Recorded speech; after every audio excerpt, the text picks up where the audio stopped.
Hi folks, my name is Eddie Craig. I am here from Rule of Law Radio Network, which is also our logosradionetwork.com website. I am also going to be soon launching my own site called dowoflaw.com, which we will have some information for you to look at here momentarily. I would like to take this opportunity to thank Alex for allowing me to come back on the show and present this information to you folks. Now, what I'm going to talk about today for the most part are your rights, especially when it comes to things like public service and servant encounters involving traffic stops, sidewalk stops, public building stops, so on and so forth. It would surprise you to a great degree just how much the American people are no longer in touch with what their basic, common, unalienable rights actually are. We've been indoctrinated into surrendering them to the state and to those that we judge to be in authority over us for far too long. It's probably one of the biggest reasons for government-controlled schools is simply because this indoctrination process has to be done slowly, because what they're telling us about what we have as far as rights are concerned and how they actually treat us in regard to those rights are very much in contrast and in contradiction to each other. But by doing it slowly over time the way they're doing it, most people have gotten to the point where they don't even notice any longer that they have been deprived of those rights until it's far too late. Now, one of my pet peeves is when I hear folks talk about their constitutional rights or their civil rights. You need to understand that there is no such thing. When it comes to the American people, a constitutional right doesn't exist. Our rights are unalienable, inherent at birth. They're given to us by our Creator. They're not given to us by the Constitution. In fact, the Constitution sets no limits, creates no authority, and presents no power to the people. We created that document to serve us, not the other way around. So we don't have constitutional rights. We have inherent rights. There's a big difference. A constitutional right, by definition, when you give it that context, would be the rights and powers and authorities that we grant to government. The Constitution was created to limit their power and authority, not ours. And when they refuse to operate within the boundaries of that authority, that's where you and I have the inherent right to take them to task and hold them accountable for what they do. Now, given that, the courts today have pretty much decided that any ruling they make will favor government over the people the majority of the time. And that also is something that we haven't taken enough time and opportunity to be active in preventing. When we allow the courts to overrule the Constitution in favor of government, then the Constitution itself becomes worthless, because now we're being ruled by judicial opinion, not by law and not by constitutional limitations of governmental authority. So we need to understand the contrast and difference in that. Now, along those lines, when Tao of Law launches, what we're going to have is we're going to have a lot of useful tools for the patriot community. The whole purpose of this is to organize us instead of letting everyone go after a pet peeve or project the way it's being done right now. Everybody has their own little pet peeve. You have the Trans-Texas Corridor, you have driver's licensing, you have registration, you have gun registration, and everybody has their own little pet peeve and area that they want to get to, which in and of itself is not bad, don't get me wrong. But the problem is we're going after symptoms. We're trying to cure the disease by tackling the individual symptoms, and that's just never going to work. It doesn't work in medicine, it's not going to work in law. So what we have to do is start going to the source, the people that we have put in place as lawmakers. When we get rid of a bad lawmaker, we cure a dozen of these symptoms right off the bat. The more of these lawmakers we get rid of to put in actual people that care about our rights and the constitutional limitations on government first, the better off we are. As Jefferson said, the best government we have is the government that governs least, okay? And we can all think for ourselves, or at least we would hope so. And I think we should be allowed, once again, to reassume that authority. And when I say allowed, I use that, very loosely.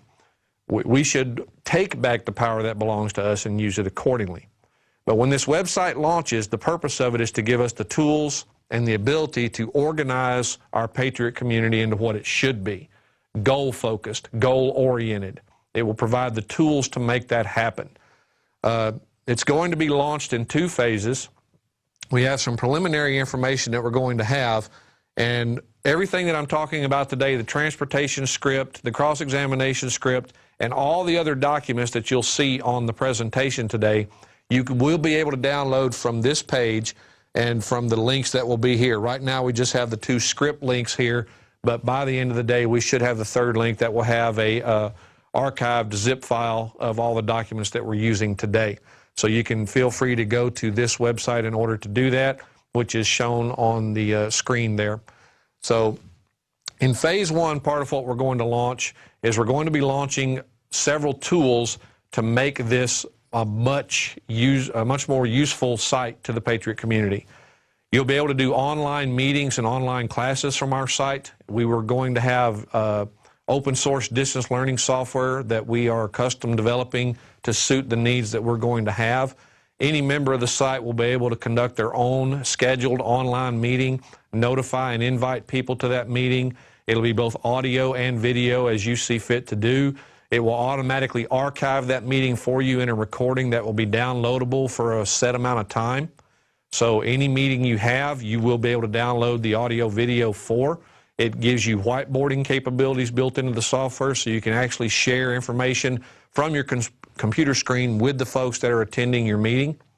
We will be moving our law classes at Brave New Books to an online resource as well. Not only will we be giving them live at Brave New Books, but we will also be presenting them online live. So you'll be able to join in and participate from anywhere in the world as long as you've got an active internet connection. And again, just like the online meetings, it will be audio video. We'll have someone that's sitting there monitoring the session, asking me whatever questions you want to send in, and we'll be happy to answer them while the class is progressing. That being said, once we get that launched, that will be part of the main tools that we'll have: the online meetings, the online classes. We're going to have resource sections. We're going to have other people that will be conducting their own portions of meetings and such. For instance, I am currently talking with Jack Bauer, or Michael Goldman, or Golden as people know him, on his own radio show to also facilitate that through our site to help draw attention and traffic as well. Basically, if you want to start conducting seminars, meetings, or things of that nature, our website will provide you with the tools to do that very, very inexpensively. It'll all be available to you for the cost of the membership, which will be approximately the same as the Infowars membership, about $5 a month is what we're shooting for. So be prepared for that when it launches. In phase 1, those will be the major tools that we launch. In phase 2, we're going to also be creating iPhone and Android-based application called Tyranny Watch. And Tyranny Watch will basically just be a single-click application on your phone that when you activate it will do several things. Anytime you're having a police encounter or a public servant encounter and you need to know that someone has your back, you'll be able to activate that application on your phone. It will automatically turn on your camera and your audio and start recording the session. It will automatically start streaming that recording out to our website for archiving. It will also notify other members of Tao of Law that someone's in trouble. It will give them your GPS information via Google Maps if you have that information enabled in the features on the phone. It will give them a way of finding you and knowing exactly where you are. They can monitor the streaming video as it goes out from your phone. Basically, you will have witnesses available to you 24/7 as long as there's someone that can respond to the Tyranny Watch alert. So given that, this will help us become a much more aware community about police encounters. It will allow people to help each other out, so to speak. They'll always be able to locate you when you activate the app because it will come up on Google Maps, provided your GPS information is activated on your phone, and so on and so forth. So that will be one of our second phase useful tools that we're going to have. That and so much more. But you can go to the logosradionetwork.com/TAO, and you will see this page here, and it will give you all the information on the phases and what we intend to launch and more details about the site itself. Now, that being said, I would like to go ahead and begin with some of the presentation material we're going to have today. Now, my area of expertise is Texas transportation law and legal due process under the Code of Criminal Procedure, which is where they designate transportation offenses to be, is actually criminal offenses. Now, when you study the Texas law on this subject, you come to the conclusion that they're sending mixed messages in the statutes. According to who is in charge of enforcing these, traffic citations are administrative because they are enforced first and foremost by the Texas Department of Public Safety, which is defined in the Texas Transportation Code as the department that's in charge of any chapter in the Transportation Code relevant to enforcement. The DPS, as they're known for short, is also a state administrative agency under Title 37 of the Texas Administrative Code. And when you go through Title 37 and break it down, it says very clearly that only certain offenses that occur within the Transportation Code are relevant to judicial courts. All others are administrative and should be going through the State Office of Administrative Hearings, but they're not. Now, under the State Administrative Procedures Act, which is Chapter 2001 of the Government Code, it very clearly states that the courts are not state administrative agencies, and therefore they lack any authority whatsoever regarding those particular cases that are subject to the Texas Administrative Code under the authority of the Department of Public Safety when they're not one of the exceptions to the rule that's designated there. While those exceptions can be charged and prosecuted in a criminal fashion, the remainder of them are administrative in nature. And that is the majority of the alleged offenses that most people in Texas run afoul of if they're capable of running afoul of it. Now, part of what we're going to learn here is what transportation is and what transportation isn't. Right now, we're led to believe that transportation is anyone in a car on the road, and that's simply not true. In the case of transportation, when they try to charge you with a crime as violations of those offenses, what we run into is what is a crime and what isn't a crime. Under what is known as the common law version of law, which is what this country is founded on, the common law of Old England, and it was adapted and everything to how the American system of justice and the rights of the people was set up to function. So it's not the same common law that existed in England, but the majority of it as far as rights, principles, and moral ethics of law was fully incorporated and indoctrinated into what we have here for our law. Most people don't realize the difference in that, but that's where it's from. You have common law basis for what occurs, and then you have statutory law. They are not the same thing. Though under common sense, the statutory law can't violate the common law principles, you're going to see in what we look at today that that is very much untrue in the way the law is being applied and written nowadays. It most assuredly runs afoul of common law principles, and I'm going to show you the proof of that as we go through this. Now, under common law, an actual crime is defined in this way. What you have is called malum in se, a wrong in itself, an act or case involving illegality from the very nature of the transaction upon principles of natural, moral, and public law. For example, fraud in and of itself is wrong. To defraud somebody out of money, property, or anything else is inherently morally wrong. Murder, inherently morally wrong. Theft, inherently morally wrong. Those are malum in se crimes. Those are the crimes that common law dealt with so studiously and efficiently at the time of its existence when it was allowed to function the way it was intended. An act is said to be malum in se when it is inherently and essentially evil, that is, immoral in its nature and injurious in its consequences, without any regard to the fact of its being noticed or punished by the law of the state. Such are most or all of the offenses cognizable at common law without the denouncement of a statute, as murder, larceny, etc., compared to malum prohibitum. Now, malum prohibitum is the statutory means of declaring something illegal or unlawful simply because there's a law that says it is, not because there is necessarily any harm or injury that occurred because of it. For instance, when a city ordinance says they can fine you to keep off the grass, no one is injured by you being on the grass. It is simply malum prohibitum because some city manager decided to make it an ordinance that said you can't do it, even though there is no injured party and there is no intent to commit an actual criminal offense. When you have intent, that's when we get into mens rea, which is the bottom portion of this here. When we're talking about mens rea as an element of criminal responsibility, a guilty mind, a guilty or wrongful purpose, a criminal intent, guilty knowledge and willfulness. That, folks, is part of what it is always taken to commit an actual crime. The desire to commit that crime, the intent, the willingness to commit that crime and cause that harm to another person or their property. These malum prohibitum statutes have gotten so far out of hand that basically they're declaring anything and everything that we the people do as illegal, simply because someone doesn't like it. And it doesn't matter whether there is an actual injury or not. They simply want us to believe that it's wrong because a small group of people decided to petition a smaller group of people to ask for permission to have it declared illegal for someone to do this thing.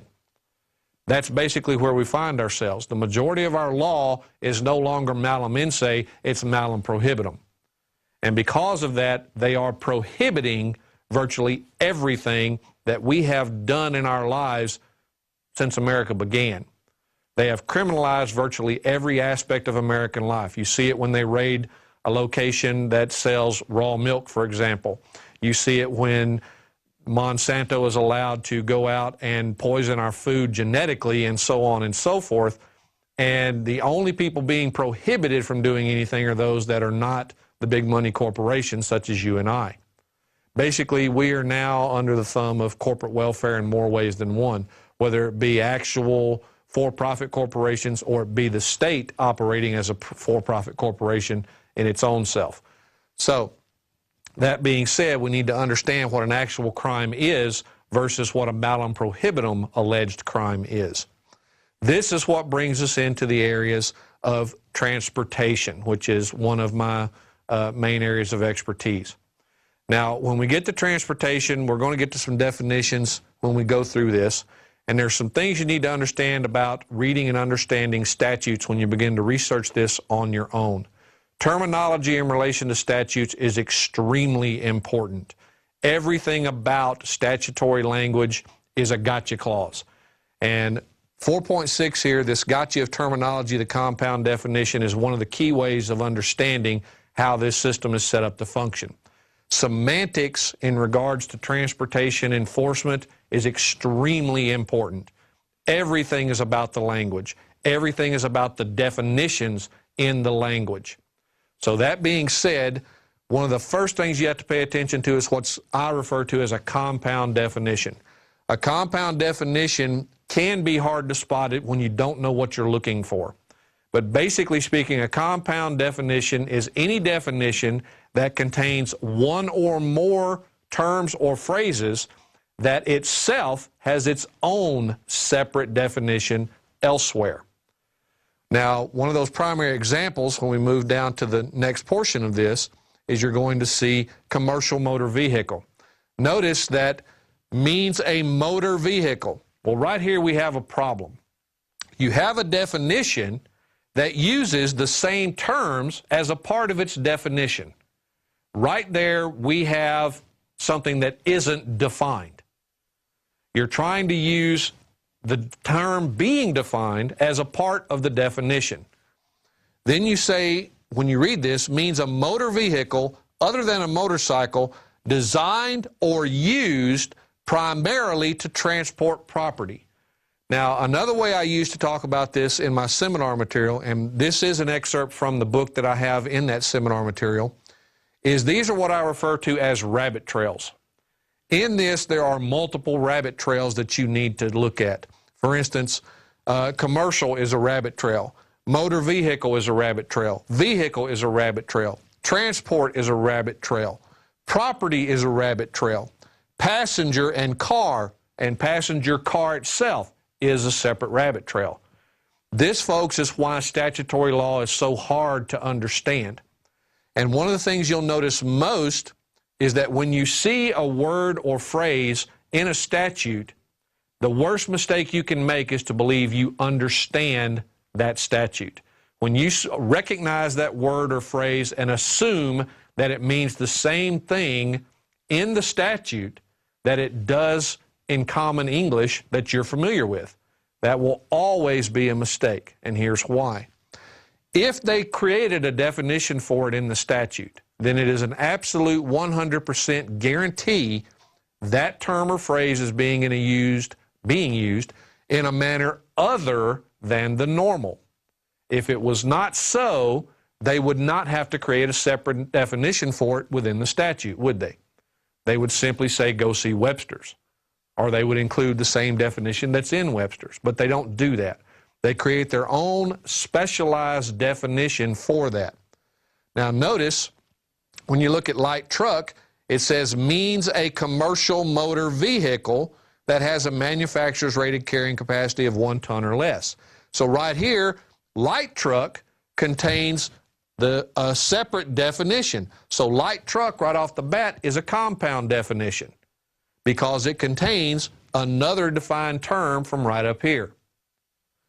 So when we go down a little bit further and we look at some more of these definitions, you can see here we have motor vehicle, which is a separate definition from commercial motor vehicle, which we just saw. When you look at this, we now have a new definition to look at, which is vehicle by itself. Notice, motor vehicle means a vehicle that is self-propelled. All right? Now, another key factor to this is going to be the term owner. When you go look in law and you read some of the things that we have here, owner means a person who, A, holds the legal title of a vehicle. So again, rabbit trails, legal title and vehicle. B, has the legal right of possession of a vehicle. There's 3, legal right, possession, and vehicle. And C, has the legal right of control of a vehicle. Again, 3, legal right, control, and vehicle. All of these are rabbit trails that you must find out how these terms are defined in this statute, if it is defined. Now, there is a hierarchy to determining what the definition of any term or phrase in law is. First and foremost, you use the legal dictionary. The legal dictionary, or the statute, I'm sorry. You use the statute first. If the definition exists in statute, that definition is controlling. Now, after that, if the statute does not define any particular definition for a term or phrase, then you go to the legal dictionary and the case law. Most of the time, the definition you will find in a legal dictionary is based and set on case law. And in Black's, up until the 6th edition became the 7th, they always listed the case law with the definition that defined it and created that definition as it's being used. So it was very useful in that regard. However, that tends to show you where to go and research the terms, and from version 7 forward, they're not listing the case law in Black's Law anymore. Now they're just listing the definition and letting it go at that. They're not telling you how that definition came into existence. When we get to some of those definitions from Black's Law, I want to show you exactly how and why they started doing that. Now, after owner, you see passenger car. Again, means a motor vehicle. So a passenger car is a motor vehicle.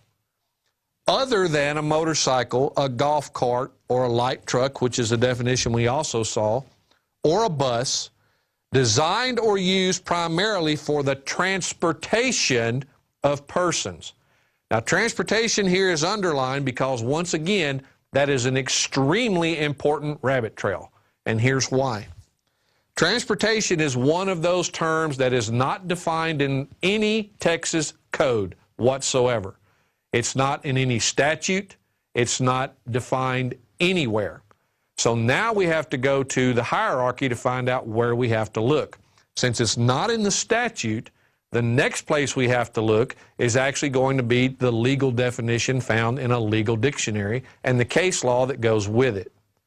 So when we look that up, it's going to surprise you. But we'll get to those definitions also shortly when we start looking through the Black's Law.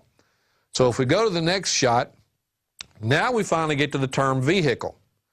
Vehicle means a device in or by which a person or property is or may be transported or drawn on a public highway other than a device used exclusively on stationary rails or tracks. Now let's consider where we got to this point. You have commercial motor vehicle, which says it is defined by a motor vehicle. Then when you look at the definition of motor vehicle, you see that it's defined according to what a vehicle is. Now we finally get down to vehicle and what it means. When you see transported or drawn, transported, of course, is being part of transportation, and drawn simply means pulled or towed behind. So drawn tells us that, one, we're dealing with some type of trailer in most cases. Transported, well, when we get to the definition of transportation, you'll see why that becomes important. All right, and now we're going to move forward here. Okay, when we get to these definitions, we can see that something like commercial motor vehicle is what I refer to as a multi-layered compound definition, because it contains one or more compound definitions within its own. When you look at the definition of passenger car, it contains a compound definition, motor vehicle, which itself contains the term vehicle, and the term vehicle contains the terms transported and drawn. Hence the layering of the terminology to make it more difficult to determine just what applies within the definition. This is where I came up with the requirement of following the rabbit trails. Okay? I cannot tell you how important it is to be ever watchful for this, because this is going to happen in every statute every time they're attempting to write what they're calling the law. Now, the other thing you need to understand about a statute is the statute is not the actual law. The statute is more akin to a regulation or a agency's or department's interpretation of the actual law, and then these are submitted to the legislature for their approval, or they're updated by some member of the legislature that wants to create a new addition, change something, or something in reference to it. But do not assume that every statute is created in and of itself by the legislature. It has to be approved by them, but it does not necessarily have to originate with them. Now, the difference here between a statute and the actual law, the law is the actual bill that was submitted by one of the houses of the legislature in your particular republic, ours being Texas, of course, and then it gets voted on and passed through, and it does not actually become a law until the governor signs it, or it's passed because the governor didn't sign it within a certain amount of time. But once it's passed, it becomes the law. The statute is supposed to interpret that law in a manner that makes it generally acceptable, usable, as long as it does not alter the specific subject matter and intent of the law upon which it's based. Well, believe me, folks, they've done that in many, many ways in many, many of the republics. The statutes no longer follow the language or the intent of the actual law. For instance, the Transportation Code in Texas was recodified in its entirety in 1995. Now, the Texas Constitution in Article 3, Sections 29 through 35, says how the legislature must create law, where their authority to create law comes from, and it limits them to be the only people that have the authority to create any actual law that is binding upon the people of our republic. Given that, what they've done is, when they recodified, our Constitution here in Texas says that they cannot change the subject matter or the intent and purpose of any statute by amendment. They have to repeal the act if they're going to encompass anything new. They have to repeal it in its entirety and resubmit it in its entirety with the new changes. Folks, they did not do that. In 1995, they simply renumbered and recodified the old references from Vernon's annotated statutes into what we see as the Transportation Code. They've also done that to the majority of the other codes here in Texas and virtually every other state of the union. Now, given that, we can see right off the bat when we get into this that what the law can do and what they've tried to make it do definitely do not agree with each other. All right, when you're reading statute, keep in mind terminology is important. And again, this is just to show you what I was saying a moment ago. Never assume you know the meaning of the words or phrases just because you recognize them. The way they're being used in law and the way that they apply in law will be different if they've been defined by that so-called law. When a statute refers to a word or phrase having a common usage, they almost always mean common usage in law. The rule of statutory interpretation, according to the courts, is that any term or phrase will always be interpreted in line with its common usage. What they fail to tell you when they make up these types of rules for interpretation is that they have to follow that same hierarchy of defining that term. They have to look at how the statute defines it first. If the statute fails to define it, then they have to go to any case law and legal dictionary definitions for defining it. And if that doesn't exist, then and only then can they go to the Common English Dictionary. This is the way it's always worked when it comes to law, but we're being misled into thinking that when they say common usage, that they simply mean Webster's or American Heritage, and that's simply not true. It's common usage in law. So we have to start looking for the references that are used by those in the legal community first. And that always starts with the statute itself. Now, these are some of the definitions relevant to transportation, and you'll see why momentarily. First off, we have to deal with carrier. What is a carrier? Well, according to Black's Law 6th edition, a common carrier is any carrier required by law to convey freight without refusal if the approved fare or charge is paid. Common carrier in the 8th edition of Black's is a carrier that is generally required by law to transport passengers or freight without refusal if the approved fare or charge is paid. Notice what these two definitions have in common. Fare or charge. Someone is paying to be moved as a passenger or to have freight, whether it be property or goods, moved from one place to another. But somebody is getting paid, and somebody is doing the paying.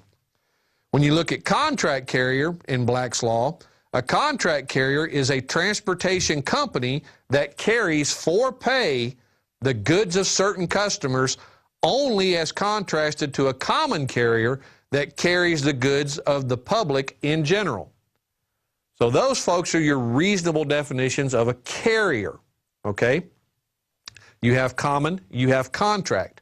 So when we look a little further down in these types of definitions, we're going to come across something else.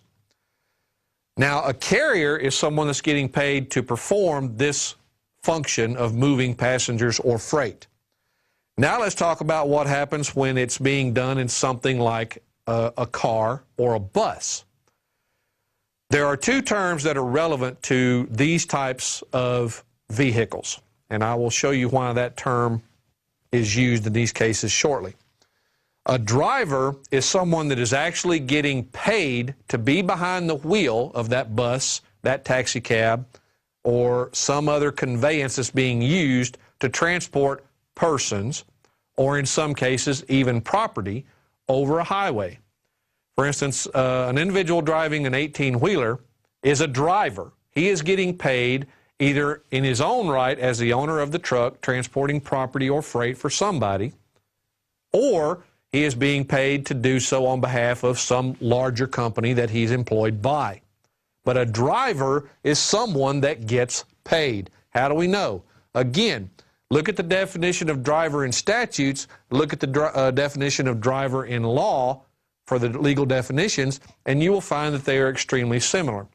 For instance, in the transportation code, a driver is someone that is in control of either a vehicle or a motor vehicle. But again, that's not a strictly complete definition the way they do it. And I'll show you why when we get to transportation. But for now, let's look at what a driver is when defined by law.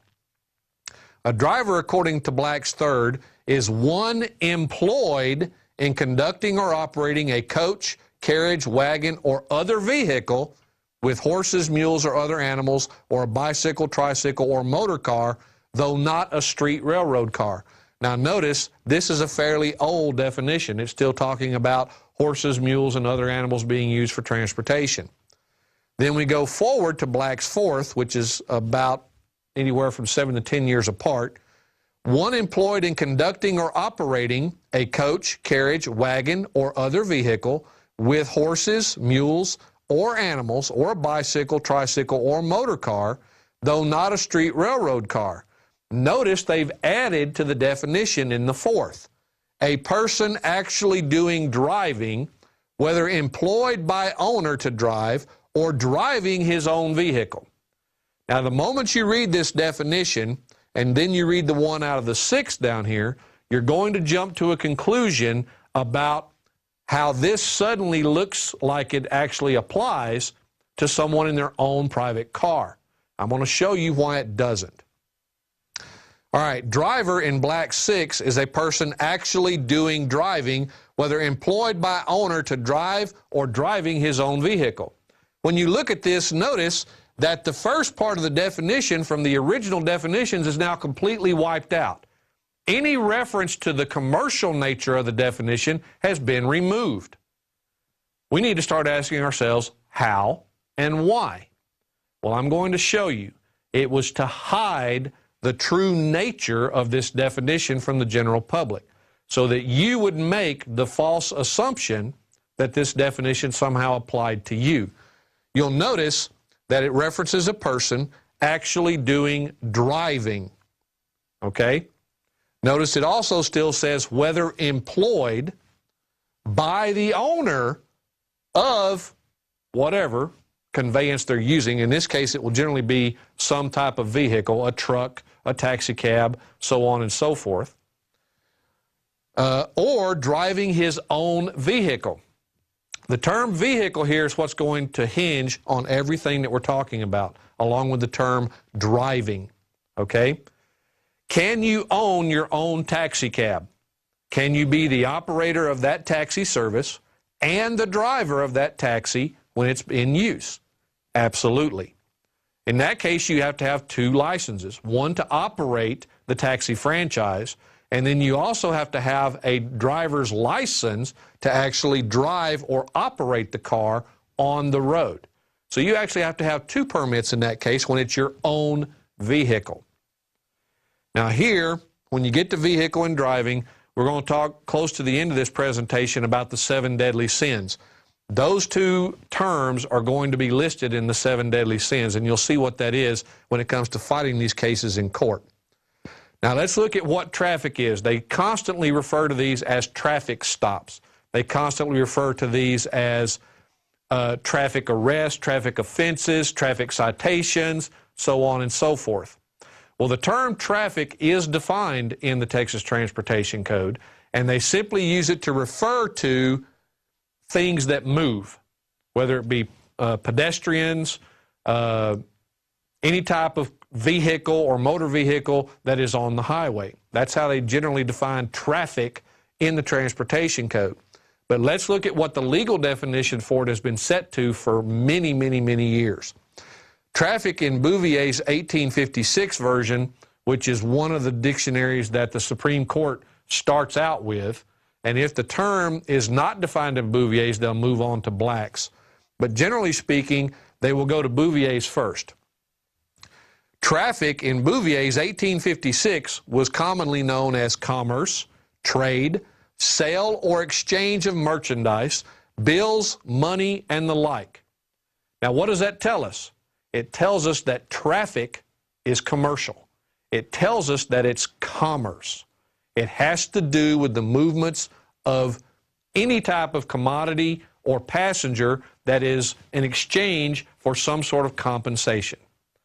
That being said, let's look at traffic in black's third. Commerce, trade, sale or exchange of merchandise, bills, money, and the like. The passing of goods or commodities from one person to another for an equivalent in goods or money. Traffic includes the ordinary uses of the streets and highways by travelers. Now notice the term travelers. Why would a traveler be considered something different than an operator or a driver? Well, the reason for it is the commercial nature of the terminology in reference to what they're doing. A traveler is not someone getting paid. They're simply moving from here to there of their own volition in their own property, their car. Whereas a driver is someone, or an operator is someone, that is actually conducting business of some type. They drive their car and get paid for it. They operate the business and employ drivers or act as drivers because they're getting paid for it. That's part of the big difference. Okay, let's move down. Now, this is where things come to a head. When we start dealing with the actual term transportation itself, when you get to transportation, transporting, transported, anything of that nature, you're dealing with transportation. Transportation in black's fourth is defined as the removal of goods or persons from one place to another by a carrier. Remember, we saw carrier at the beginning of this. Carrier is someone that is conducting a business and getting paid for it. Therefore, if someone is doing the removal of goods or persons from one place to another by a carrier, then that is someone conducting business. When you look at the definition in black's sixth, the movement of goods or persons from one place to another by a carrier.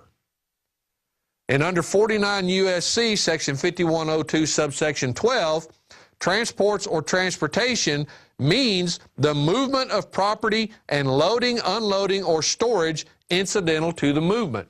Now, there are other definitions of transportation and motor vehicle within Title 49 that are relevant to this, but we don't need to go into those.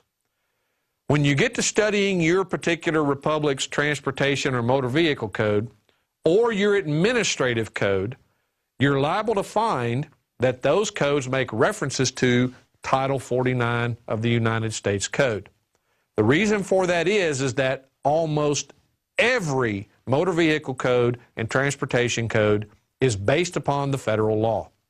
The federal law itself is specifically directed at commerce. It's the only thing the federal government can regulate in that realm is commerce. Well, folks, I'm here to tell you the same thing is true for your state government. They cannot regulate your private activity. They can only regulate the commercial activity that has an opportunity or ability to affect the general public. This is what is known as a regulable activity. A regulable activity is any activity where one must have a license or a permit or some sort of governmental permission to engage in that activity. And almost always that activity has the potential to affect the public health and welfare. That is where the government gets the power to regulate it, is to safeguard the public from the consequences of people engaging in that regulable activity. Let's take an example here.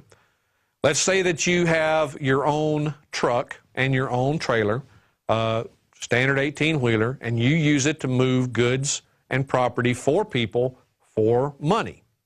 You're using the roads as a place of business. But at the same time, since you're an independent, all the money to maintain that equipment comes out of your pocket. So anytime your expenses outweigh your profits, you're losing money.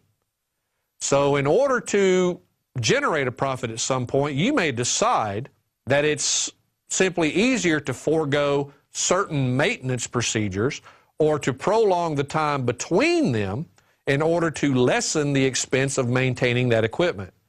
Now, let's say that you get this large contract where you're taking a huge amount of cargo which is basically in excess of what your equipment is actually rated to carry in and of itself without special permits. But let's also say, for instance, that because your profits have been relatively low as of late, you've decided that you would forego your maintenance on this equipment for the past year and a half.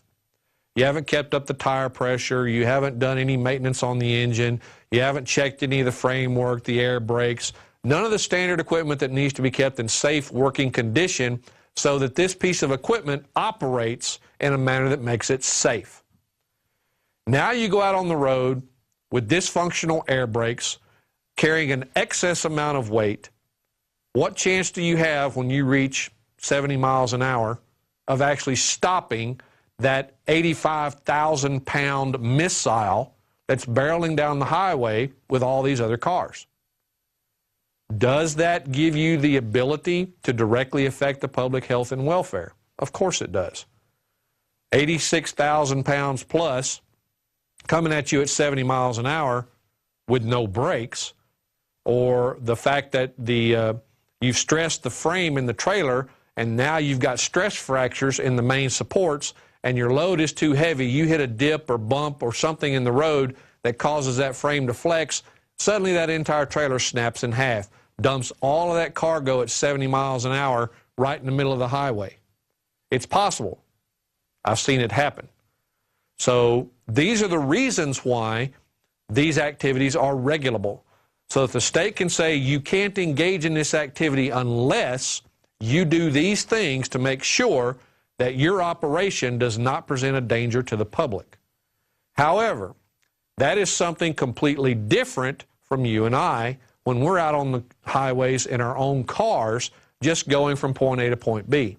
The first major difference is we're not engaged in transportation. We're not getting paid by anyone to get in that car, get on that road, and do anything.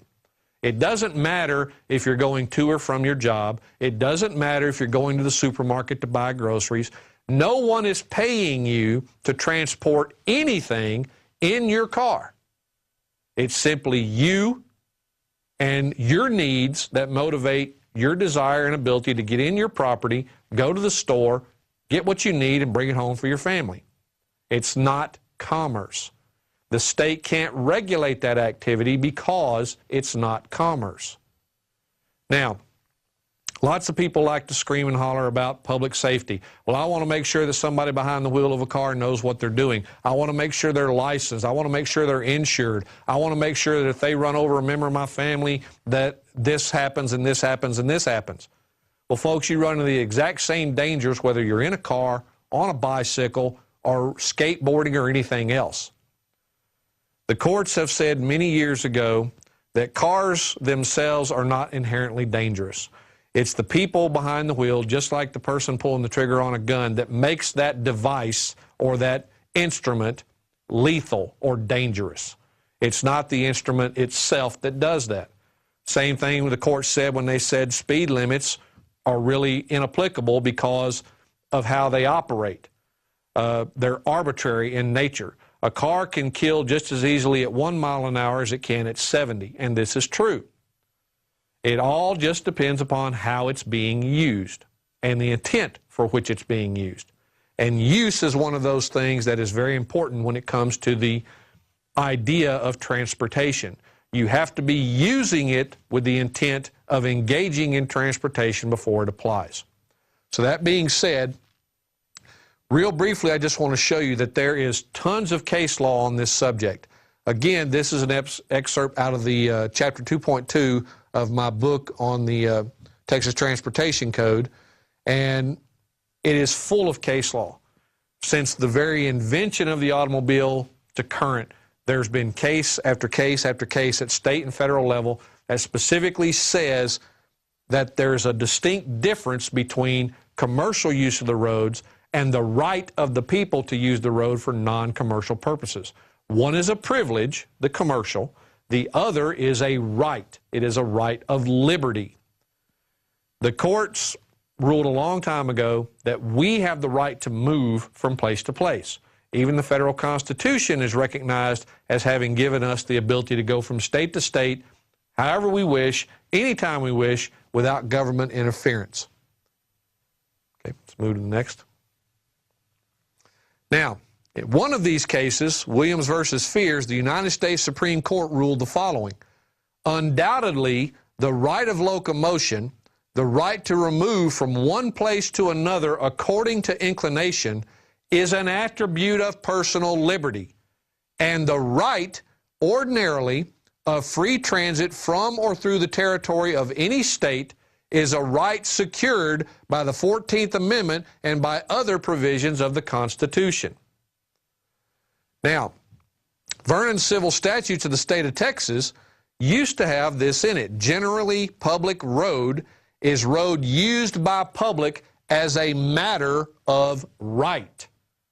Doesn't say privilege, it says right. There is a distinct difference between a privilege and a right. A privilege is something someone granted to you, and that same someone can take it away just as easily as they granted it. That's really all a license or permit is a grant of authority to do something that would be otherwise illegal without that license. That right there is the signal that the people can't be licensed because we're exercising a right to do something, which is to use our personal property, our car, upon our road, which we own. The state does not own your roads, folks. You appointed the state as their caretaker. They are to keep them in good working order for us, the people, so that we may use them for our private business and pleasure. That's what they're for. They're not for the conducting of business. They're for the general public to use for our own private convenience and pleasure, period. That's why they can license the privilege, because someone is using what belongs to everyone to generate private profit for themselves. Trucking companies, private haulers, taxi cabs, they use our roads as a place of business to generate gain. That can be licensed because they are a threat to public safety in order to forego certain things to increase how much they can gain. And we did that with the example on the truck. Now, when we go down to the next case, we can see that we have Texas case law on this subject as well. The streets of the cities of this country belong to the public. Primarily, every member of the public has a natural right to the free use of such streets in the normal pursuit of his private or personal business or pleasure. The right of the public at large to the free use of the streets is paramount to the natural right of the individual. The power of the city in exercising such control is limited only by the Constitution and the general laws of the state. But neither the legislature nor the city commissioners has the power to take away or unreasonably abridge the natural rights of the citizen to the use of the streets in the manner and for the purpose we have set forth above. City of San Antonio versus Fetzer. Right here in Texas, we have case law that says exactly what I'm talking about. Both the transient public and the owners of abutting property have the right to the free passage of vehicles on the public highways. Now, the use of the highway for the purpose of travel and transportation is not a mere privilege, but a common and fundamental right of which the public and individuals cannot rightfully be deprived. This is always talking about the rights of the people to use the road. Now, one of the problems with these case opinions, however, is the following. It still uses the 7 deadly sins to define the activity that these cases are the subject of. The operation of vehicles, driving of vehicles, and so on and so forth. The problem is vehicle in and of itself is defined as something specific to transportation. And as we saw early on in the definition of transportation, that's a commercial activity. Everything about the transportation code is commercial. You can't find anything in it that makes it anything other than commercial. Though it doesn't spell it out in plain, clear language that it's commercial only, the fact that it's a transportation code tells us what its subject matter limitation is: transportation.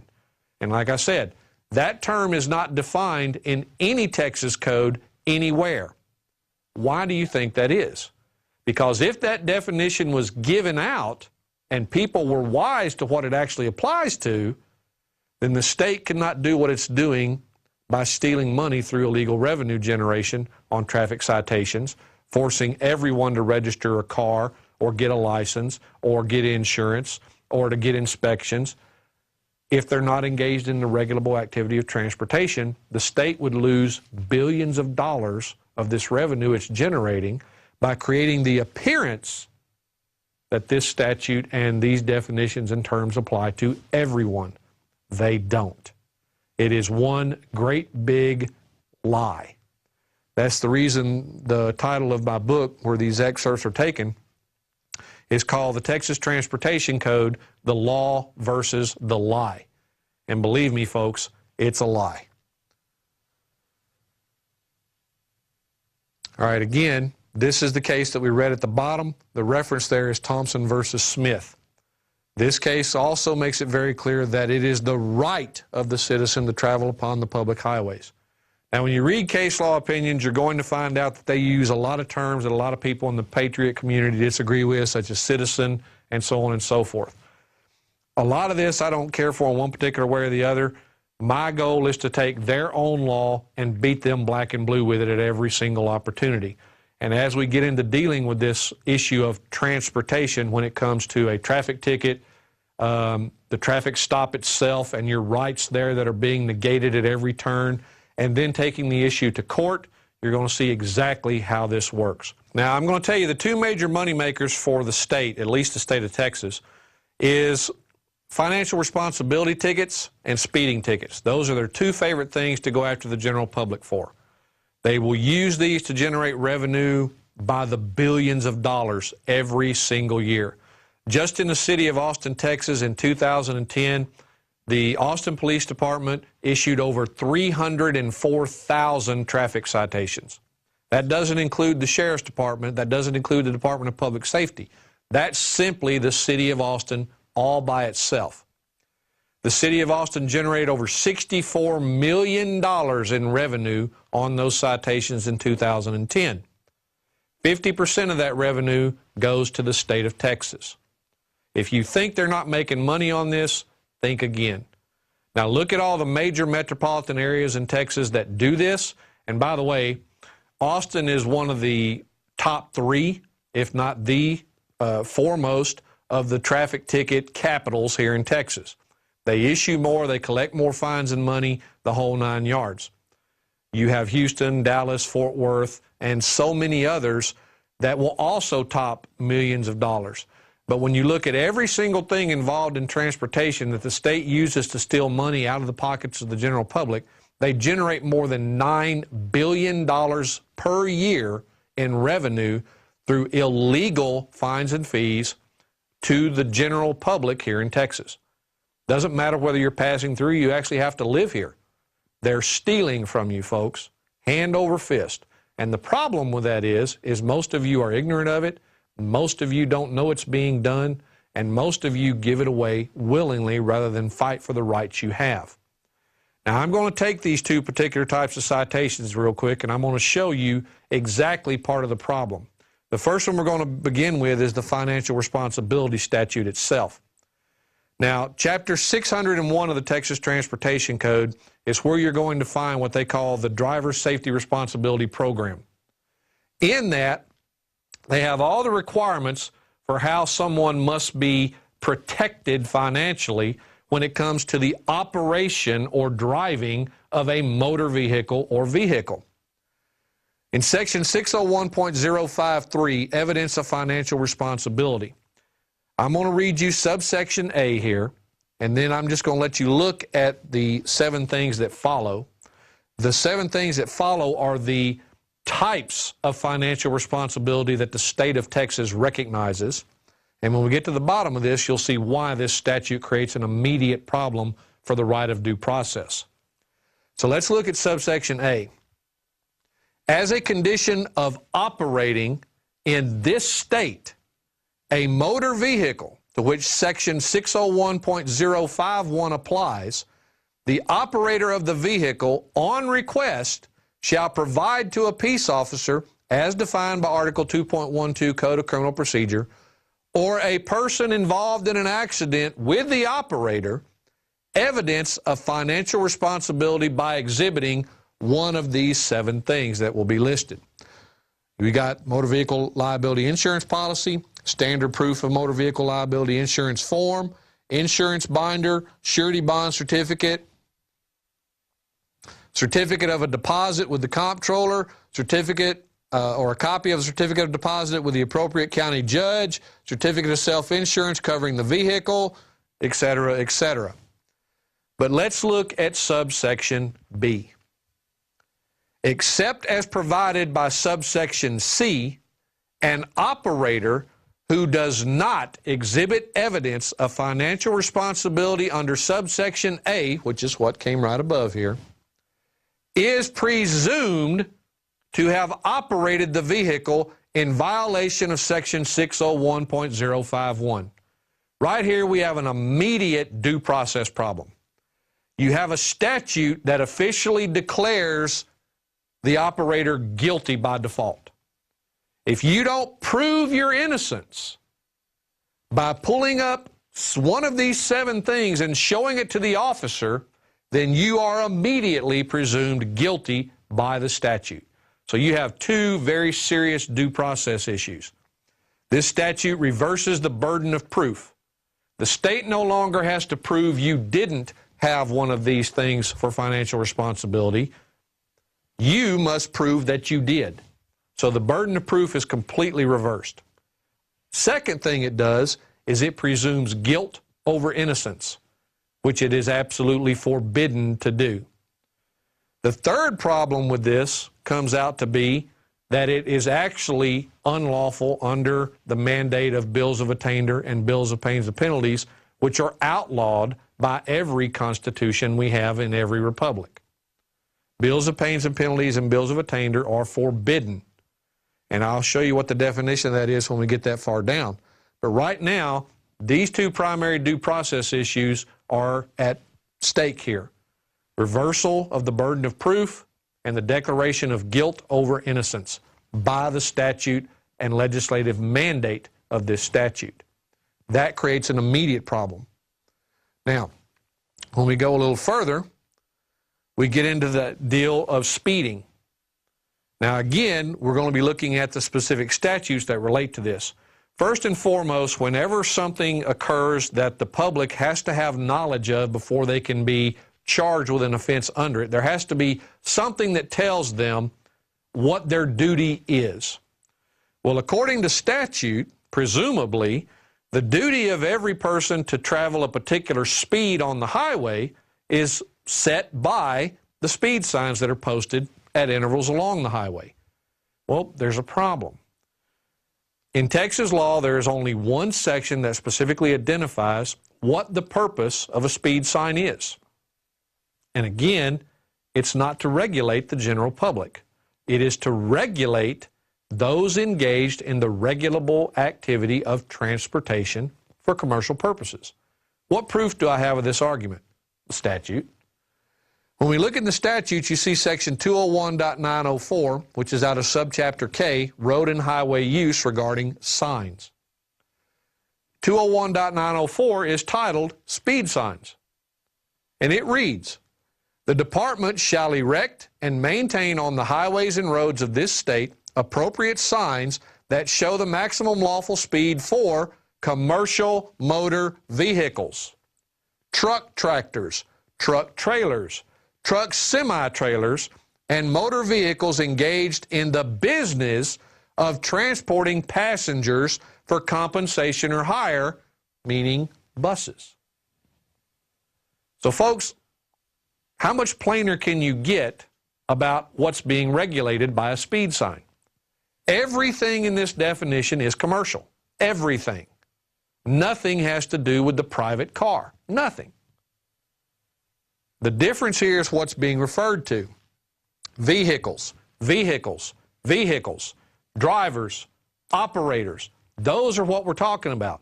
All of those are things that are regulated for the purpose of transportation, which in and of itself is the commercial activity being regulated by this code. These are the little things that the courts and the prosecutors and the money machine doesn't want you, the general public, to know or understand. Well, I'm here to tell you it's a lie. It's been a lie for a long time, and the money that has been stolen from us is egregious in nature in its sheer amount. When you go down, there are two other statutes relevant to any speeding charge in Texas, 545.351 and 352. When you look at, move back up to the top of that for just a second. When you look at 351, you'll see it is titled Maximum Speed Requirement. Here it tells you an operator may not drive at a speed greater than is reasonable and prudent under the circumstances then existing. Now that language has to appear in the actual criminal complaint against you in a speeding charge.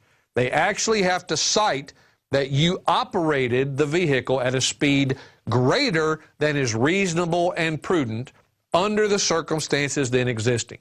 That has to be a part of the complaint. When you move down to B and you look at an operator, and again, this is an operator that they're talking about here. And you'll notice also when you're reading statute that the definition for the same term will change. In this section of the code, it will be defined this way.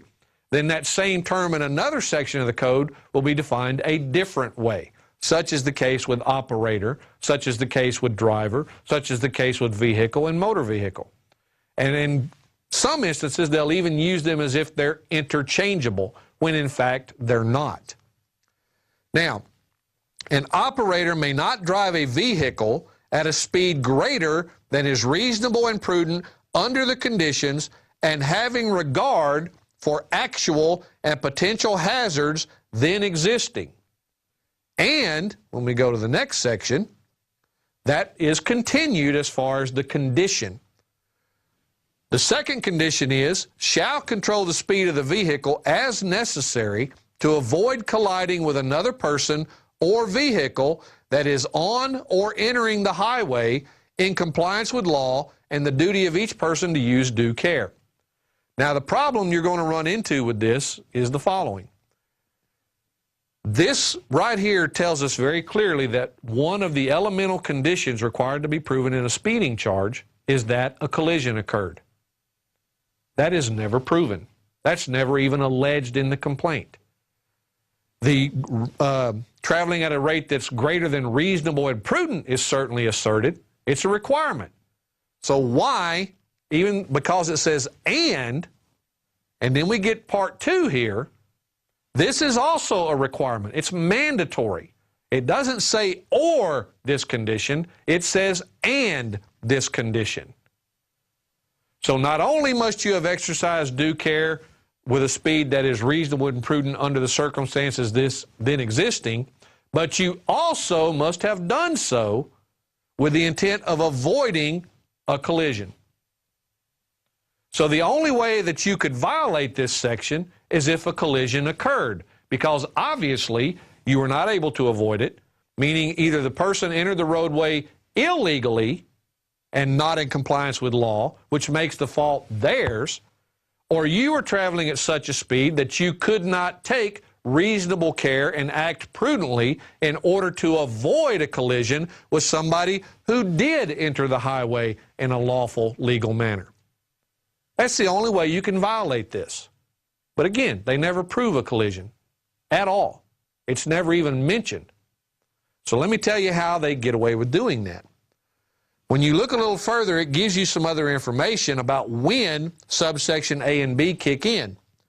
It talks about the operator approaching and crossing an intersection or railroad grade crossing, the operator approaching and going around a curve, approaching a hill crest, traveling on a narrow or winding roadway, or there's a special hazard that exists with regard to traffic, including pedestrians or weather or highway conditions. Okay? But again, all of these are relevant to the conditions that are in A and B above. So you can't, just because you're going faster than the posted speed limit, under these conditions and in these sections, unless they can prove A and B, none of this applies. But again, B is never mentioned with the requirement of producing the collision and showing that it occurred. Let's go to the next one.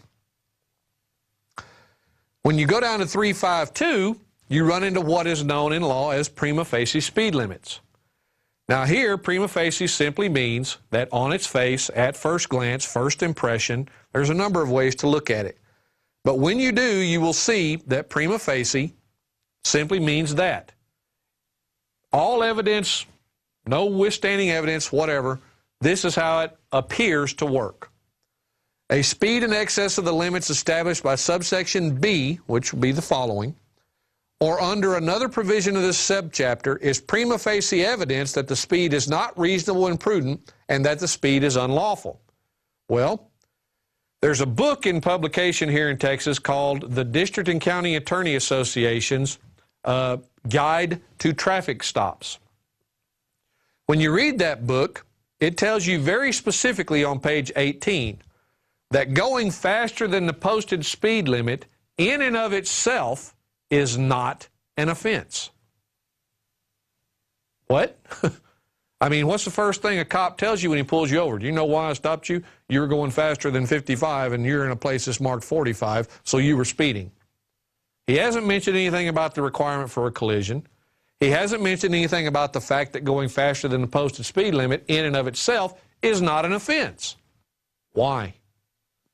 Because they're going to play on your ignorance of these facts to get you to pay the ticket without argument.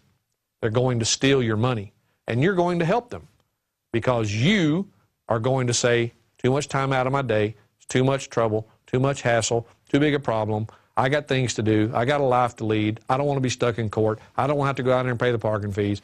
You name it. You'll come up with a million excuses why you hate to pay it, but you're going to pay it. That, folks, is exactly what the system counts on.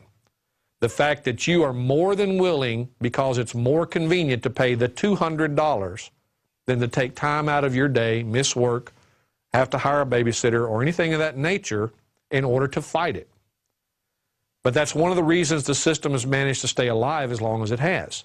More people pay than fight. This system would die within a month if everybody fought their ticket. You would drive the cost of prosecution so high that they couldn't afford to keep it alive. They would have to set the fines and fees in the thousands of dollars range to even break even. And the moment they start putting fines and fees on top of these charges like that, it's a guarantee everyone will fight it because no one could afford to pay it.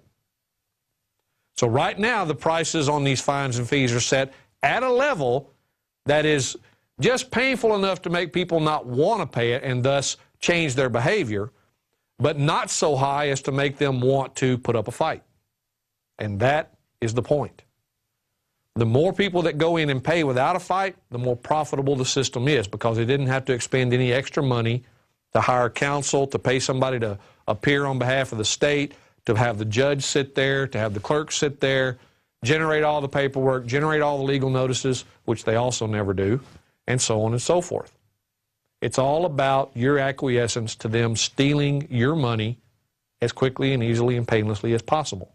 They count on that from you, and they get it for the most part. And I'm here to tell you it needs to stop. As long as we let them do it, they will do it because there's money in theft when you're the government. Now, when you go down through this, you'll see that they list the various speed limits that are lawful here, there, and everywhere.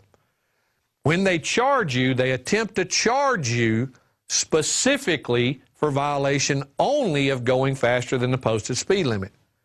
But let's scroll down here for just a second. Now, anywhere in here, do you see the language, both in the part right immediately before this or here, where it says anything about the speed being reasonable and prudent under the conditions then existing? Go down one more. Okay? Again, not there. Nothing in that language appears here. Yet it is in 351 where it deals with the collision. Now, the case law I've read on complaints says that that language must be there. But it only appears in 351 dealing with the collision. It's not in 352 dealing with the prima facie speed limits. So why is that a problem? Well, it means that the language of 351 has to apply to the complaint. Therefore, the elements of the actual alleged offense that exist in 351 must also be a part of the complaint. And they're not. They never allege that you failed to avoid a collision. They never allege that the result was a collision, in which case that's the only way you could actually get charged with speeding. Doesn't matter whether you're a commercial driver or not. The only way that charge can be lawfully levied is if there was a collision, whether it be with persons or property. But according to this, it says another vehicle entering the highway. Doesn't say anything about if you left the highway. Doesn't say anything about if you collided with a tree or somebody's fence post. It says another vehicle entering the highway. They tend to ignore that, and so do we, because we don't know the law, we don't read it, we don't see why it's important to us. Well, I'm going to tell you it's important to you because it's being used to commit robbery, theft, fraud, extortion. That's why it's important to you. These are the rules your public servants are supposed to play by, and they're not. And they're taking advantage of you while they're doing it. Now, the next thing I want to point out to you is this. In the 601.053 statute regarding the proof of insurance and financial responsibility, where it determined that you were guilty before you were innocent and that the burden of proof is now on you rather than the state. We need to see what Texas law says about that, and the law will be the same in your state as well, whatever code it may be in. But when you look at the Texas Code of Criminal Procedure, there are certain responsibilities assigned to certain officers in regards to the presumption of innocence. For instance, one of the duties of district attorneys, down in the very last line, you can see, they shall not suppress facts or secret witnesses capable of establishing the innocence of the accused. Yet in a speeding case, they secret the fact that a collision has to have occurred before you could be charged. They don't bring that up. They don't mention it. It's not even relevant to them. In the case of the insurance, they don't bring up that if the complaint simply says failure to show proof of insurance, the complaint is faulty, because insurance is only one of the ways financial responsibility could be met. There's a whole list of them there. The state never bothered to look and see if you had any of them. They required you to prove that you have it rather than the burden of proof being that they had to show that you had it. That's a problem. Now, on top of that, they know that this deals with a commercial activity known as transportation that the state can regulate, but at no time have they alleged or brought any proof that you were somebody engaged in that activity. So how can you be guilty of an offense under a statute that has absolutely nothing to do with you unless you're engaged in that regulable activity known as transportation? You don't use the roads as a place of business, yet you're being charged under a statute that applies only to that special group of people and individuals who are. It's theft, it's fraud, and you need to know it. Let's go to the next section. Here are two other statutes relevant to the presumption of innocence over the presumption of guilt that 601.053 of the Transportation Code creates. In Article 11.43, presumption of innocence, again, this is out of the Texas Code of Criminal Procedure. No presumption of guilt arises from the mere fact that a criminal accusation has been made before a competent authority. So just because a cop gives a magistrate a ticket, they can't immediately presume you're guilty of anything, but they do. If you don't believe that, go to one of these kangaroo courts and just watch how far they're willing to push it to violate your rights. In Article 38.03, presumption of innocence, all persons are presumed to be innocent, and no person may be convicted of an offense unless each element of the offense is proved beyond a reasonable doubt.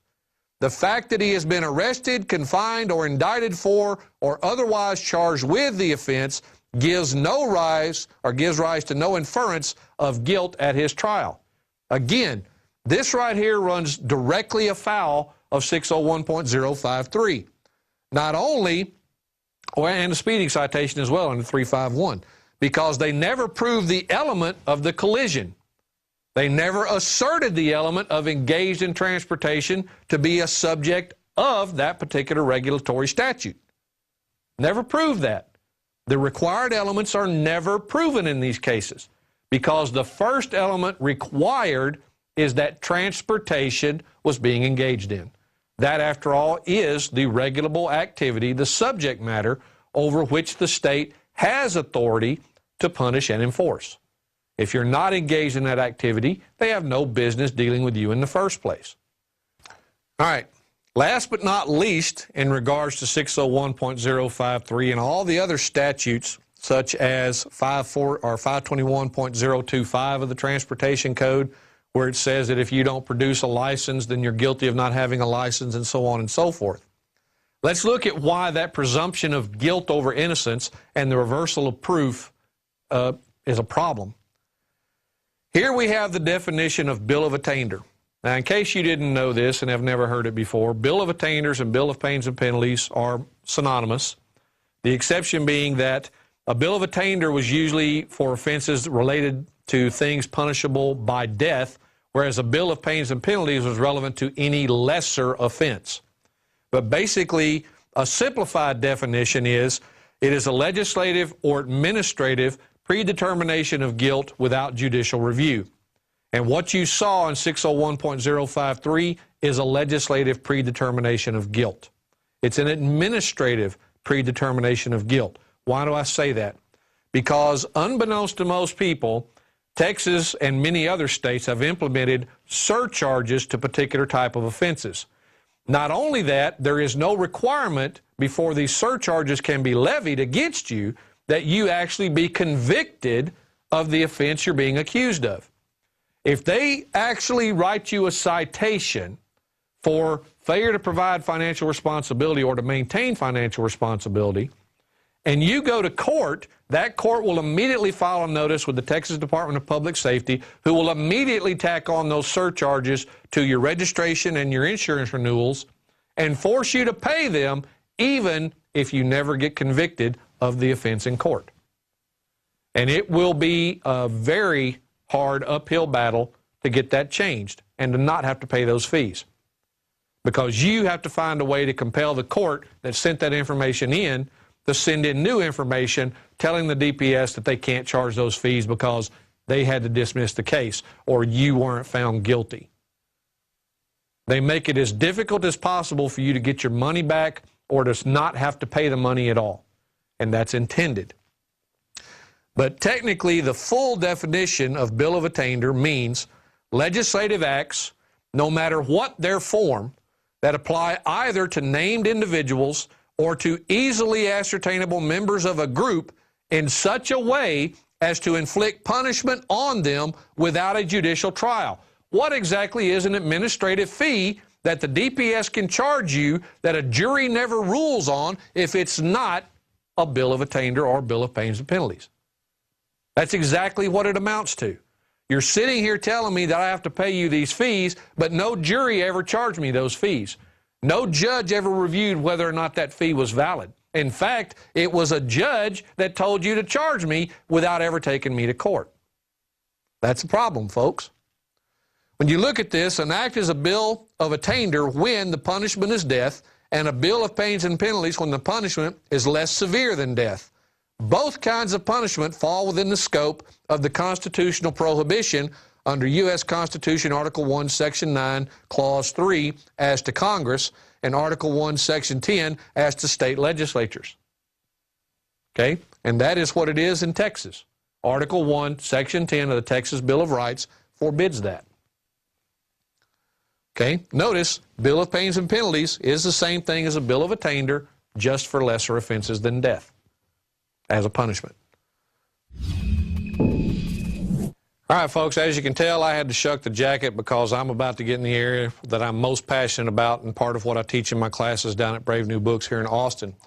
This is the transportation script that I wrote and am currently recommending for use whenever you're engaged in any type of public interaction, most appropriately a transportation stop, but it can be used in any situation where you're having to deal with any type of public servant who is attempting to exert some sort of authority over you or your property or something of that nature.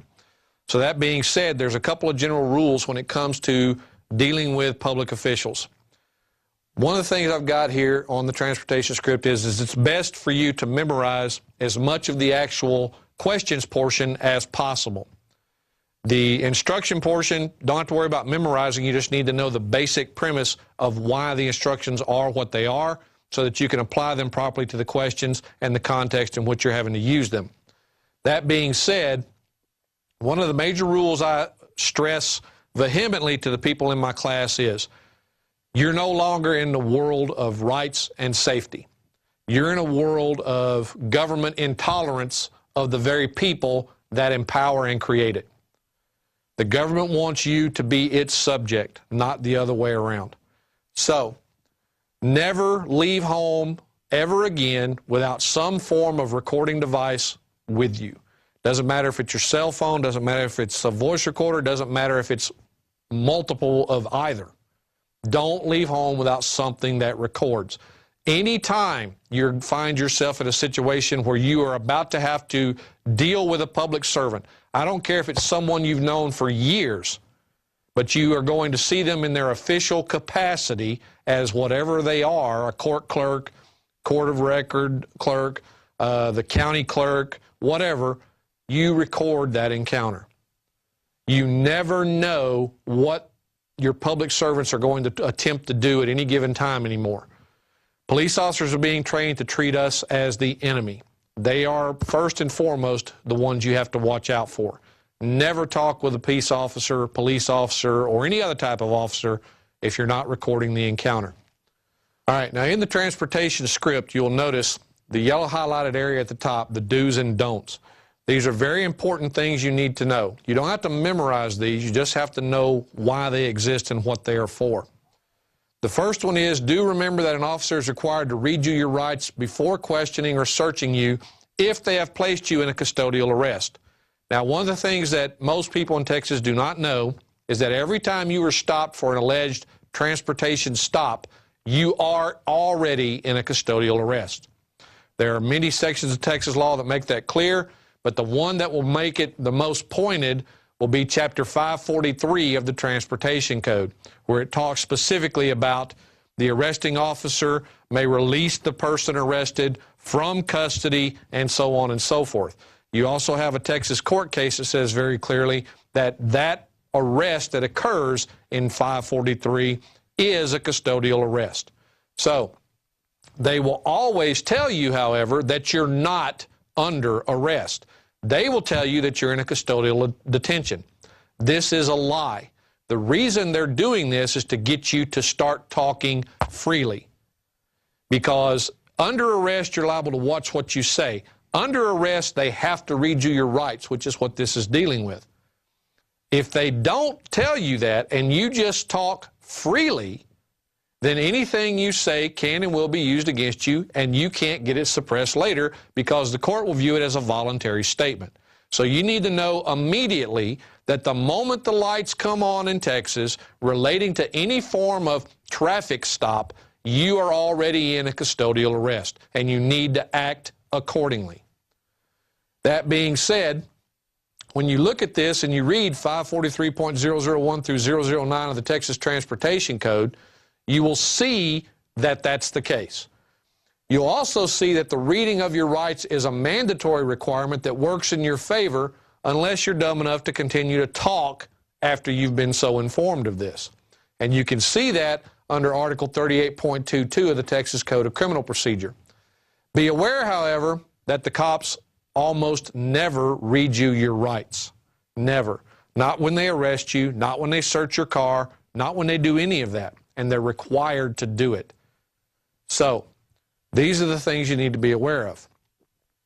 That means anything you say that can be incriminating, like using the 7 deadly sins, or agreeing with the officer that you were driving, or that this is a vehicle, anything you say or do in that regard is a nail in your coffin at trial, because you're basically admitting that what he's accusing you of, the regulable activity of transportation, is actually applicable to what you're doing to your car and to your actions and to you personally, when in fact it isn't.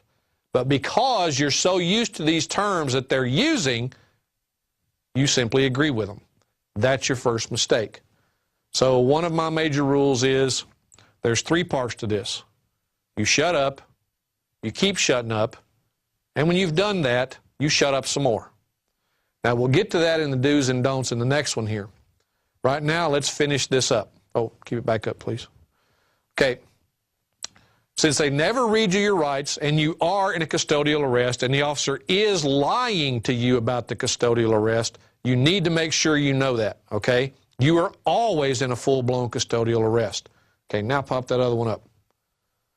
All right. Don't ever answer an officer's questions. There's no requirement for you to answer their questions. I don't care what they tell you. There's no requirement for you to give them anything that they want. Yes, Texas law says you have to give them a license, you have to give them registration, you have to give them proof of insurance. Problem, that's a due process violation. The law is attempting to make it mandatory that you waive a protected right in order to exercise some alleged privilege or exercise an actual right of another type. And it can't do that. No law can do that. That law is invalid on its face the moment it attempts to do that. So you have the right to remain silent, use it. However, remaining silent does not mean become a deaf mute. You still need to talk and you still need to respond in certain ways.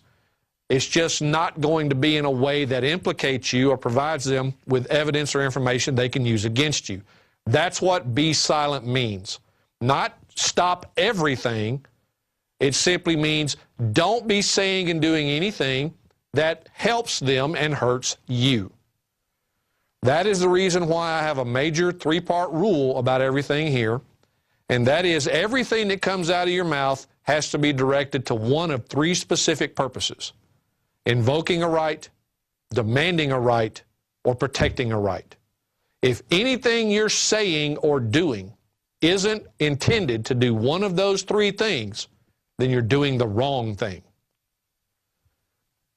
That being said, it simply means, again, to not be a deaf mute, that you are not to provide any information or documents in response to the officer's demands or questions. That means you don't give him a license, you don't give him registration, you don't give him proof of insurance or anything else. All of these will be considered at trial to be a waiver of your protected right to remain silent. It will be considered a waiver of the requirement that they Mirandize you before they seize evidence and statements that they can use against you. And believe me, folks, all of this information can be used against you.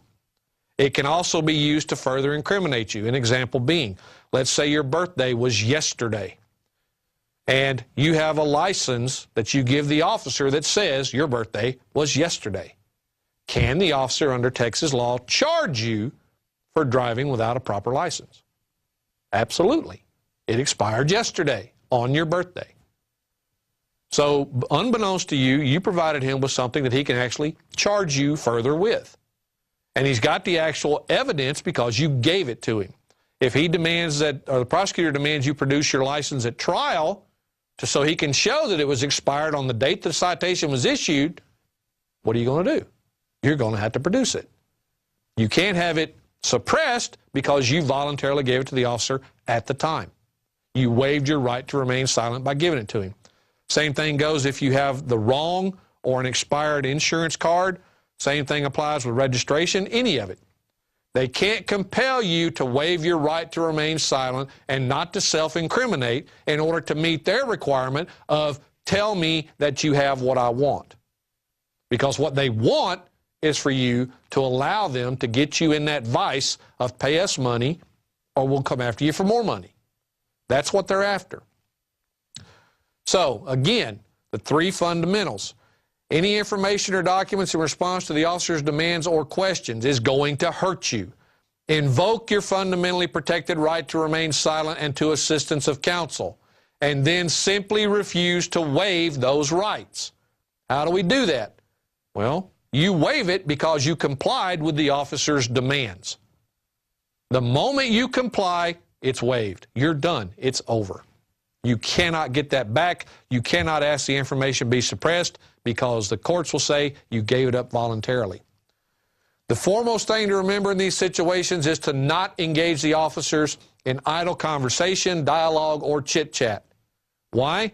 Because the more comfortable you are and the more talkative you become, the more likely you are to say or do something that's going to hurt you somewhere down the line, or that will give this officer more information he needs to conduct what he's going to refer to as articulable probable cause or a heightened reasonable suspicion to say that you were doing something more illegal or that would give him an opportunity to go fishing down a different path.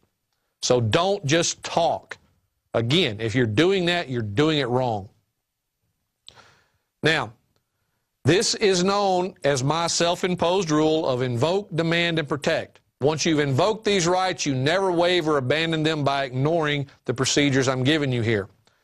Any question the officer asks, like where are you coming from, where are you going, who are you meeting, they have nothing to do with the stop. Stop answering those questions. It's none of his business. He has no right or authority to know that.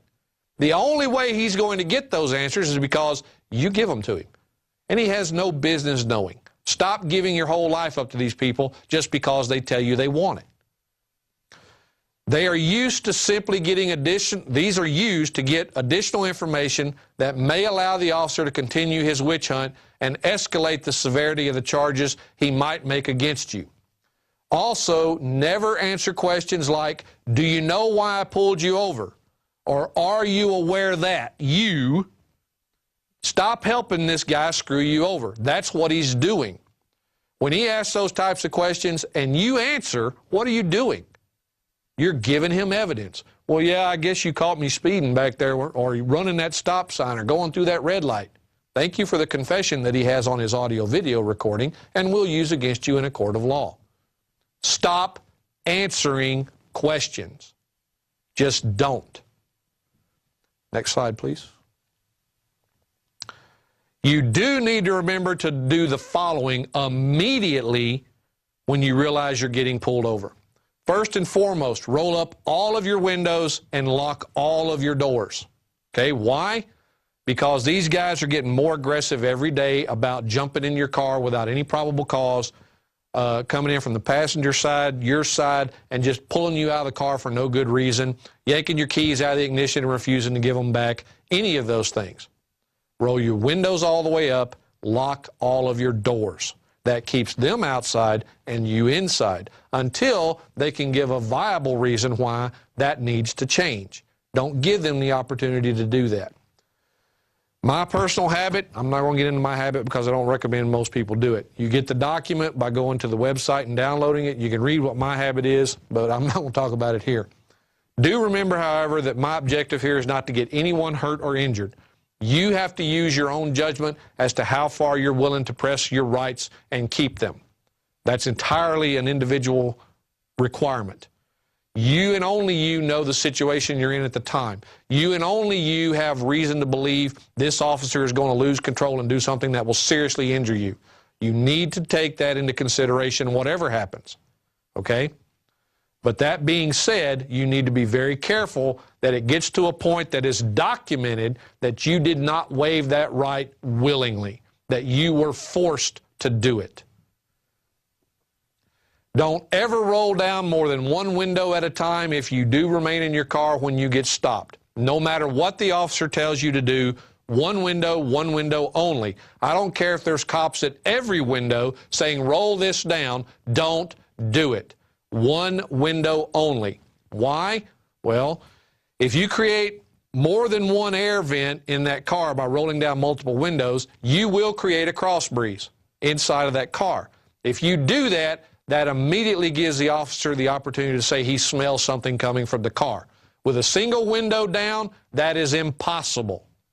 Nothing can exit the car in that manner. There's no wind to blow it out the window for this officer to allegedly smell.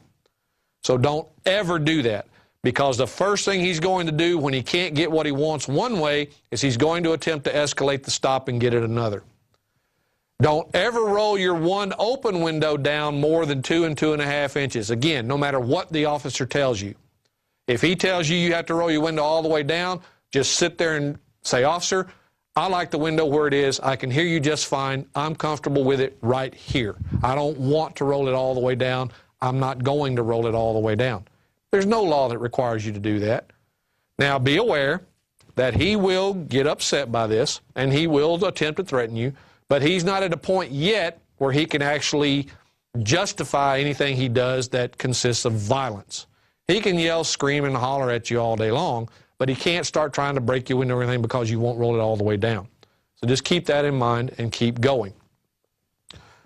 Now, when we go forward on this and we look at the next do's and don'ts, don't ever provide an officer with any documents or other information that they demand. The legal ramifications to your fundamentally protected rights are devastating. Again, everything you give out voluntarily will be considered exactly that, voluntarily.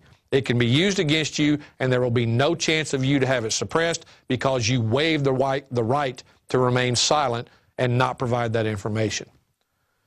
Don't ever give your consent to an officer to search your car for any reason. That's just dumb. Don't do it. Without a warrant, they don't have a reason to search your car unless they actually put you in the back of theirs with the intent of taking you to a magistrate, which is where they're supposed to take you, even though they take you directly to jail.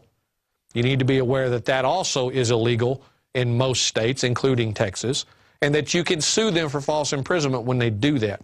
But that's beyond the scope of this presentation. If you want to know more about that, come to my classes down at Brave New Books, or join Tower of Law when it launches, and you'll get to learn about it online. Now, if you give them consent, here's the potential downside. You are asking for the incriminating evidence to get planted in your car, or evidence that you may not have even known was in your car to be discovered. You could have had a friend in there that got nervous and had a joint in his backpack or his pocket or whatever, and immediately threw it under the front seat when the cop pulled you over. You could have got stopped yesterday by another cop, and you had someone with you that did something similar. And now today you get stopped again and thinking, well, I'm alone, there's nothing in the car, I don't have anything, so yeah, go ahead and search. And you got a joint laying on your front seat that your friend threw there and you knew nothing about. Don't consent to a search that doesn't have a warrant attached to it. Just don't. This is the key reason you don't get out of your car, because they have to have a really good reason, such as actually saying, we're taking you with us, in order to get into that car to perform a search without that warrant. The search incident to arrest requirement that allows them to do it without a warrant, even though you're in a custodial arrest, they're lying to you about that and haven't informed you of that. So if they attempt to search the car at this point, the search can get thrown out and suppressed as being illegal, and they know it. So don't ever give consent to search. Okay, next one. All right, the officer is going to almost always insist you are not under custodial arrest, but rather are simply being detained or a part of an investigative detention. Again, that's a lie. No officer has the authority to simply walk up and demand that you answer questions, produce ID, or provide them with your private information, but they're going to try to do that, okay? So it doesn't matter whether they're doing it verbally, doesn't matter whether they're demanding you give it to them in the physical form on an ID. They can't just walk up and demand it, and you're not required to give it to them. Be aware that when you won't submit and give them your information, though, their favorite tactic is to start threatening you, and they're going to start trying to say they're going to charge you with failure to identify, which here in Texas is one of their favorites. But the problem is, when you read the failure to identify statute, there's only specific ways to commit that offense.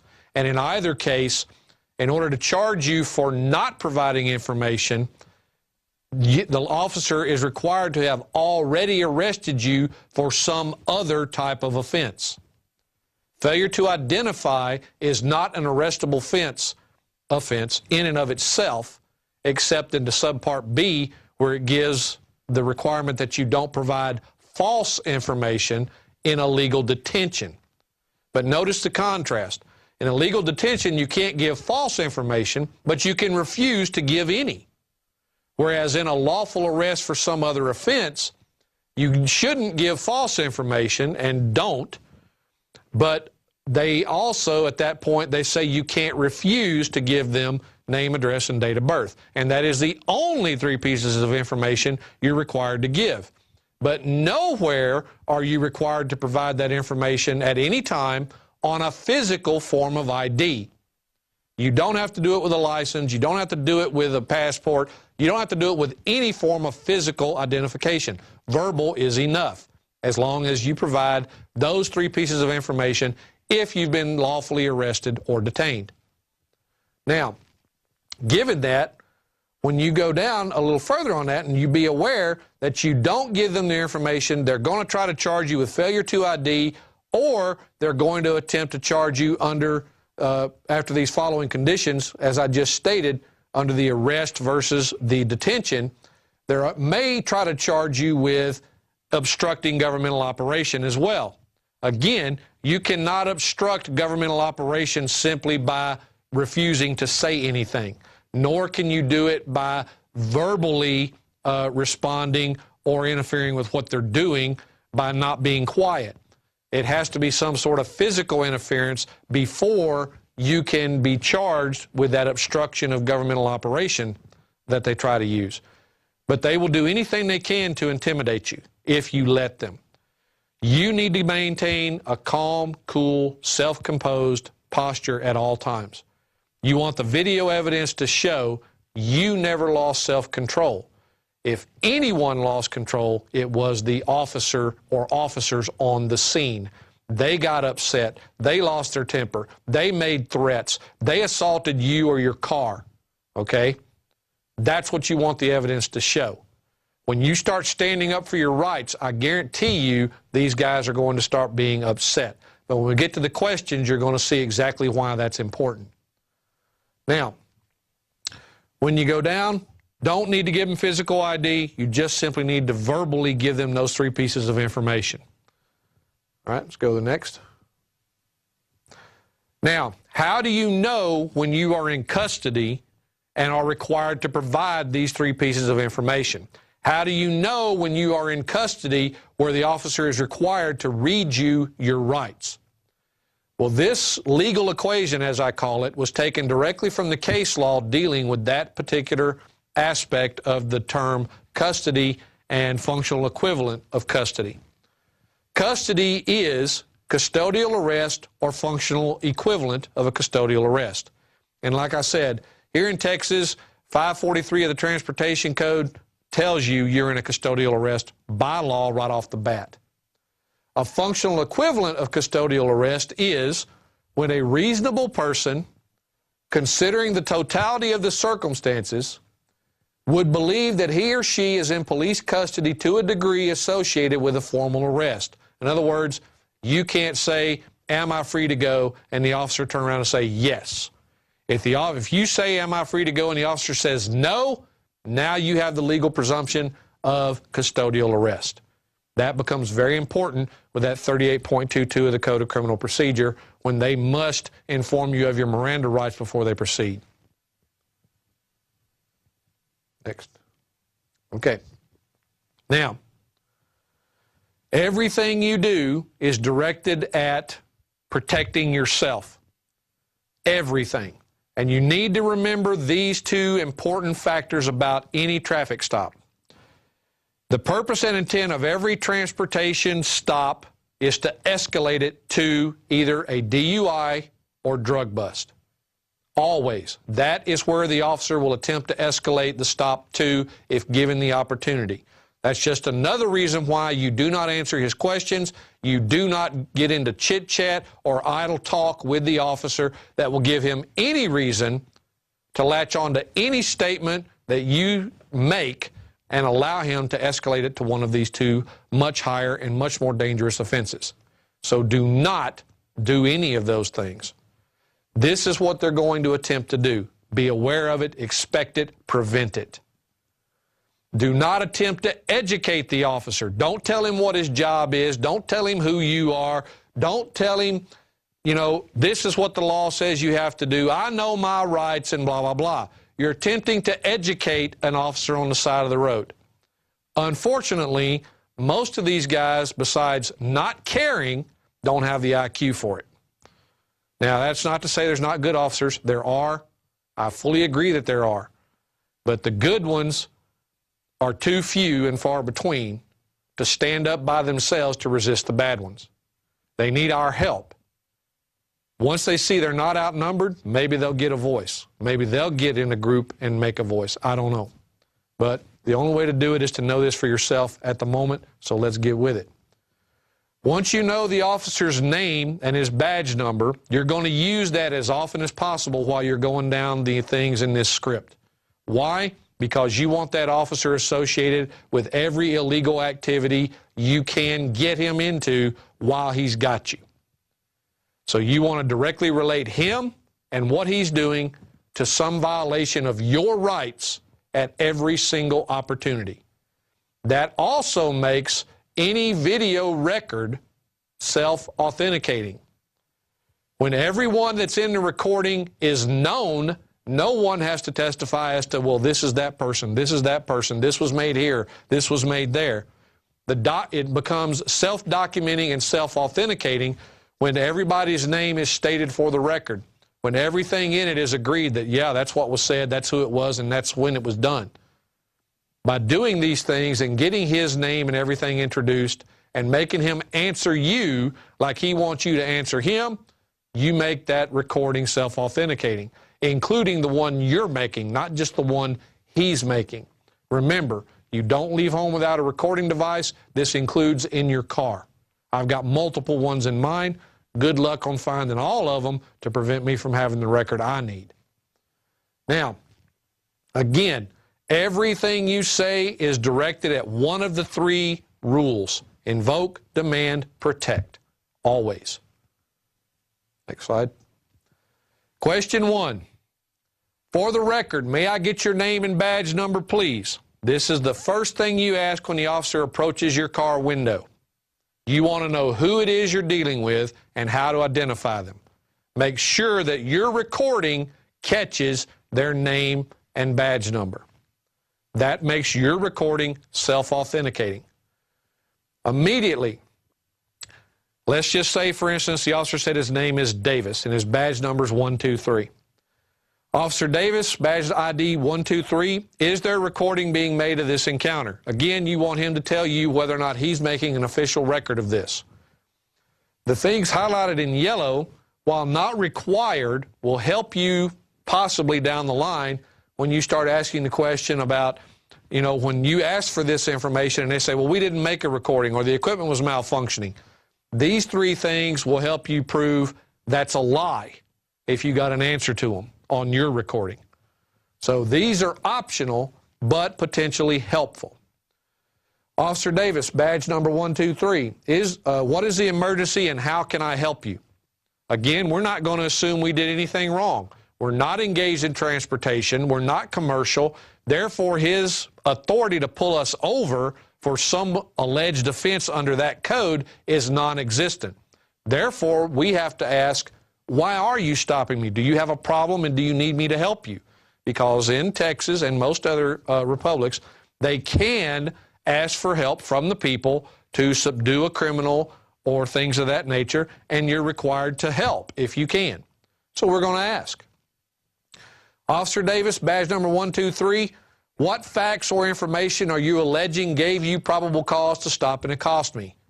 Right there, we're asking the officer to validate his authority. What alleged facts are you relying on as your authority to do what you're doing to me right now?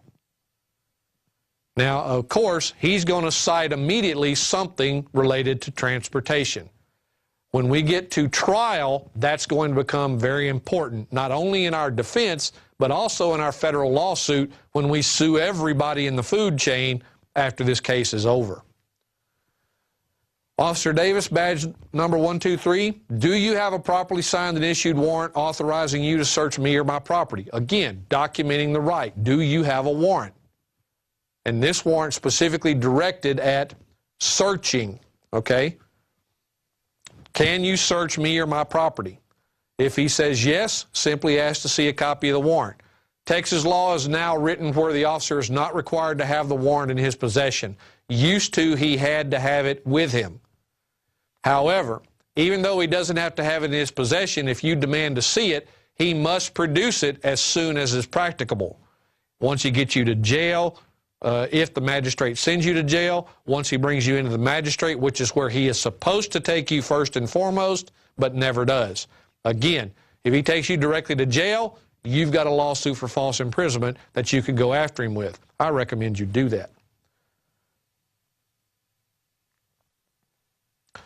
Officer Davis, badge number 123, do you have a properly signed and issued warrant of arrest that accurately describes or names me as the person to be arrested? Again, you're going to arrest me, where's your warrant? Okay?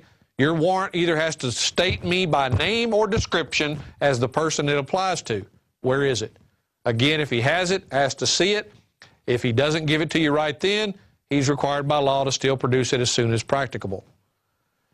For the record, I am not operating in a for-hire capacity by engaging in any form of transportation or other commercial use of the highways. Officer Davis, badge number 123, please acknowledge that you have been so informed. Now, this officer is not going to know what you're talking about, and he's not going to care. He may refuse to answer and so on and so forth. However, you want an answer to every question you ask. When they don't answer, do what they do. Keep repeating the question till they respond. He may say, I don't care, I don't know. Doesn't matter. But you want an answer to this question before you allow him or yourself to move on. Very important that you get this, because once he admits that you told him you were not operating in transportation and he continues to do something to you using that as his authority, he has admitted his authority was gone and he held you anyway. That is going to be a very big problem for him in federal court. I had no authority to keep you there, but I did it anyway.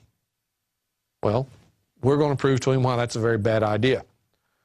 Officer Davis, badge number 123, am I under custodial arrest? Again, this is where he's going to lie.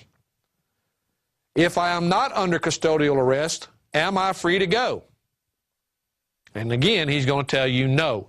You cannot get the same answer to these two questions. They're completely opposite to each other. Either you're in a custodial arrest and not free to go, or you're not in a custodial arrest and you are free to go. They can't be the same answer. Officer Davis, badge number 123, what is the articulable probable cause that leads you to believe that I have committed or am about to commit a crime that authorizes you to stop and detain or arrest me? Again, the officer is going to cite some alleged transportation offense as his initial probable cause. You want that in the record.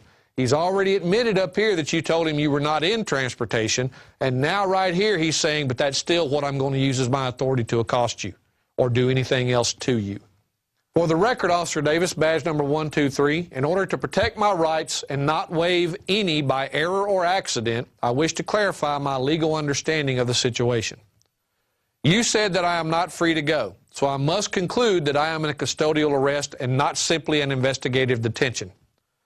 Therefore, I am invoking all of my fundamentally protected rights, including my right to remain silent and my right to assistance of counsel. From this point forward, I do not consent to providing you with any information or documents that could or will be used against me in a court of law or to possibly incriminate me. So please do not ask me to produce anything and give it to you. From this point forward, please do not ask me to answer any questions or to perform any tests relating to any matter whatsoever without my attorney present. All right, now the clincher to that setup is going to be this. Officer Davis, badge number 123, do you intend to harm, injure, or punish me by any method of assault, arrest, and or incarceration because I have invoked these fundamentally protected rights? Now, that's going to create an immediate problem for the officer. Understand this. When you refuse to produce the demanded documents or to answer any questions, the officer is going to begin to get upset and continuously state the following. The law requires that you produce a driver's license and other information on demand of a law enforcement officer. Well, again, they're also prone to falsely accusing you of obstructing or interfering with a public duty or officer, or just outright threatening to commit acts of violence against you and your property. Don't fall for the intimidation tactic. That's what this is.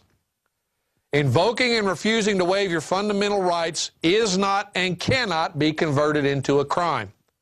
And if they do arrest and charge you falsely for interfering or obstructing, then you get to sue everybody. Why? Because they just punished you for invoking those protected rights. They're doing what they're doing because you invoked the right not to let them. But the moment you waive that right, you won't get it back. And you need to keep that in mind. So just remember, when the officers continue to demand that you produce a license, registration, proof of financial responsibility, or any other information or documents, despite their threats, all you do is keep repeating the following. For the record, Officer Davis, badge number 123, no law is valid if it requires me in any way to waive any fundamentally protected right in order to exercise any other right or alleged privilege. And no law can convert the free exercise of any right into a crime. I have repeatedly informed you that I choose not to waive any of my fundamentally protected rights. So I ask you once again, officer, do you intend to harm, injure, steal my property, or otherwise punish me for invoking my fundamentally protected rights? Again, we're putting them between a rock and a hard place on making this choice. Because remember, their video record is showing that all you're doing in a calm, cool, collected voice is invoking your rights. The rights that you have that are inherent. They're not constitutional rights. They're not civil rights. They are unalienable, inherent rights. And he can't have them unless you give them away. So don't. If he's going to harm you, he's going to do it anyway. If he's going to threaten you, he's going to do it anyway. Keep that to a minimum whenever possible. But don't waive your rights until you can prove that the only reason you waived them was because of the threat of violence against you or your property. Okay? That's very, very necessary. The courts will give them every possible opportunity to escape if you assist them in any way. So don't. Now, warning. Be prepared for the officer to do or threaten precisely that he is going to harm, injure, or punish you or your property in some form or fashion.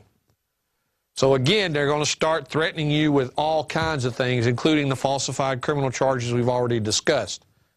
You only need to use this subitem A portion of this once. Anytime you deal with a particular officer, use it on that officer, and it's only required that you do it once because the record will show that you notified him and gave him the chance and the opportunity.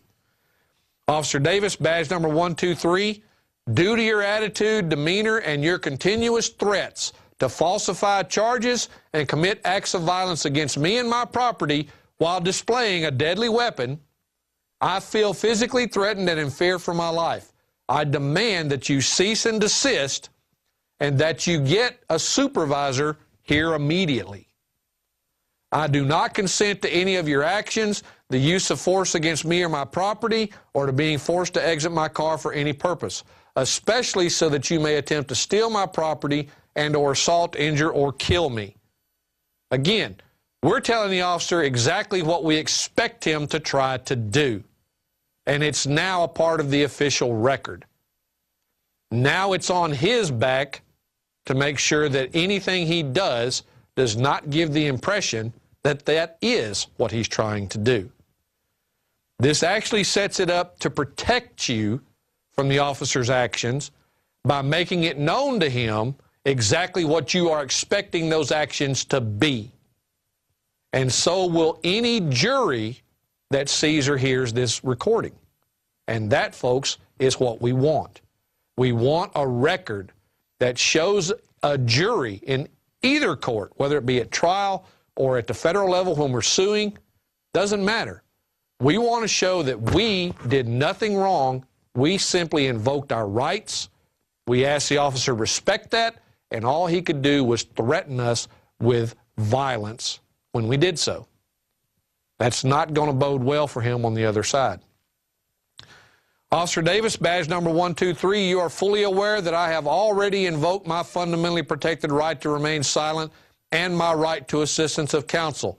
Do you intend to continue in your unlawful efforts to violate my rights? Just keep repeating this like a broken record. Once you've invoked these rights, stand on these rights. So far, I've had, since this script has been updated and used, I've had 2 people that have been the only ones that have used it properly because they took it with them and they had it memorized. One was a young lady from the Ukraine who's been here for several years, and I find it rather ironic that someone from that part of the world that is used to having their rights limited to such a large degree comes all the way to America to begin to exercise rights that all of us have, and she's doing it better than we Americans are because we don't even know what our rights are anymore. Now, that's irony on the hoof right there, I got to tell you. The other gentleman was someone who every time he's been stopped has gotten arrested. Every single time he's been pulled over, the cops have taken him to jail. The first time he used this script was the first time he went home instead of to jail. Why? Because despite all their threats against him while they were outside his car, the only thing that they could do was show that he had done nothing wrong by invoking his rights. And anything they did to him outside of writing that citation was not going to go well for them later. So, folks, there is a purpose to this script. It wasn't put together just off the top of my head. Everything in here is designed to do something toward invoking, demanding, or protecting your fundamental rights. Now, that being said, we're going to go a little further down here and see other ways these guys have been trained to make that harder to do. So, it is my belief that the information you are demanding may possibly be used against me in a court of law or an attempt to incriminate me. And that's true. It will be. And if that is so, then upon the advice of legal counsel, I must respectfully decline to provide you with any information or evidence that possibly can or would be used against me for those purposes. You have the right not to provide it. Don't. Not a hard choice, folks. Officer Davis, badge number 123, I am asking you again, do you intend to continue to deny me in my rights and to falsely imprison me, or am I free to go? You keep repeating this section down here, and this record is going to be self-authenticating all the way through, and they're going to have a severe problem with anything they do other than just issuing the ticket. That is the purpose. Now, when you start doing this, if they start threatening to break your windows or anything of that nature, you need to know basic safety protection for yourself. Cover your eyes and like this for the side of your face and look down at the center console of your car so that anything they do won't come flying into your face. But if you do this correctly and you don't lose your temper, the odds of that happening get lower and lower with each passing question. Because you don't get out of hand and they do, the video evidence is going to show that somebody's going to wind up sued on the back end, and it's going to be in your favor. So, the other thing about the escalation of the stop when it comes to DUIs or drug busts, these are the things I'm going to tell you about next. When you are in that car, it is very important that you do not put your face against that 2 to 2.5 inch crack you have on the window. Don't turn and speak directly through it. Don't speak directly into the officer's face. Don't roll your window down any further than the 2 to 2.5 inches. When you talk, you can do it in this manner. Whatever you got to do, tilt your head up, but don't speak directly into the crack or anything else. and here is why. The officer is then going to attempt to escalate this by making false allegations. He's going to say he smelled drugs, he smelled alcohol, anything and everything to give him the grounds to come after you, since he can't do anything more with the transportation stop. You've blocked him at every turn. He wants that DUI or drug bust. That's what he wants. Don't give it to him. Now, the young lady from the Ukraine that I was speaking of, they did this to her. This question is based entirely on what they did to her. Right after they got her stopped, she called me, so I'd be on the phone with her and could tell her what to do while they had her pulled over. And she was pulled over by a Travis County deputy here in the Austin area on this particular occasion. He was joined in short order by 3 others, including a supervisor. Now, what he did was, after they had already written the ticket, they refused to give her back her identification, which was a passport and a student ID. That's what she used for identification. They wouldn't give her her identification back, nor would they give her a copy of the citation, even though she had already signed it. They held her there for another 48 minutes trying to get her to get out of the car by doing the following. What they did was illegal. But if you don't know how to respond immediately to what they do right here, this video is no longer going to be helpful to you in a court of law. It's going to be hurtful. Why? Because the officer has made an allegation regarding a potential offense that you have failed to rebut the moment it was made. A jury sees or hears that, and immediately the presumption of guilt is going to creep into their minds. So you must expect this, you must be prepared for it, and you must respond appropriately. The moment the officer says something of one of these 2 things here, sir, ma'am, I smell alcohol or marijuana, and I'm going to have to ask you to step out of the vehicle. Or, sir, ma'am, are you aware that you did something, and I'm going to have to ask you to step out of the vehicle? All right? Beware. The moment they say something like this, they are making an attempt to escalate. Stop it in its tracks. This is how you respond to this. Officer Davis, badge number 123, your statement is patently false and an outright lie. Are you now trying to fabricate probable cause by making false statements into the record and false allegations against me? Now, the young lady I'm talking about, when they pulled this out of the hat on her, had no clue how to respond. Fortunately, I was on the phone listening. I told her to say exactly this, and she did. This was what happened next. Ma'am, hold on, please. I'll be right back. And the officer turns and walks away to go get advice on what do I do now. She caught me red-handed, flat-footed, making a false accusation, and the recording shows that she expected it. Her response was too quick not to expect it. But I'm practiced at this. I know how this works. So having me on the phone with her prevented what would have otherwise been a possible bad outcome for her. Now, this officer walks away for several minutes. He comes back to the window with his supervisor, and they start arguing with her about the alcohol and everything else.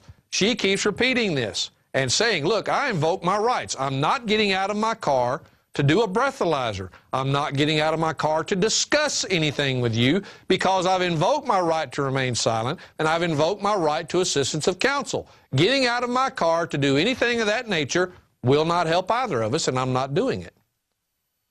Ma'am, we'll be right back with you. And they turn around and walk away from the window again. She's not waiving her rights, folks. No matter what they tell her or what they threaten her with, she's not waiving her rights. When this was all said and done, all they did was finally give her back her ID and a copy of the citation, and she went home. Yes, they held her up for a couple of hours, okay? And they wrote her tickets for things that she could have easily done if she was willing to waive her right to remain silent and everything else by producing the documents they wanted.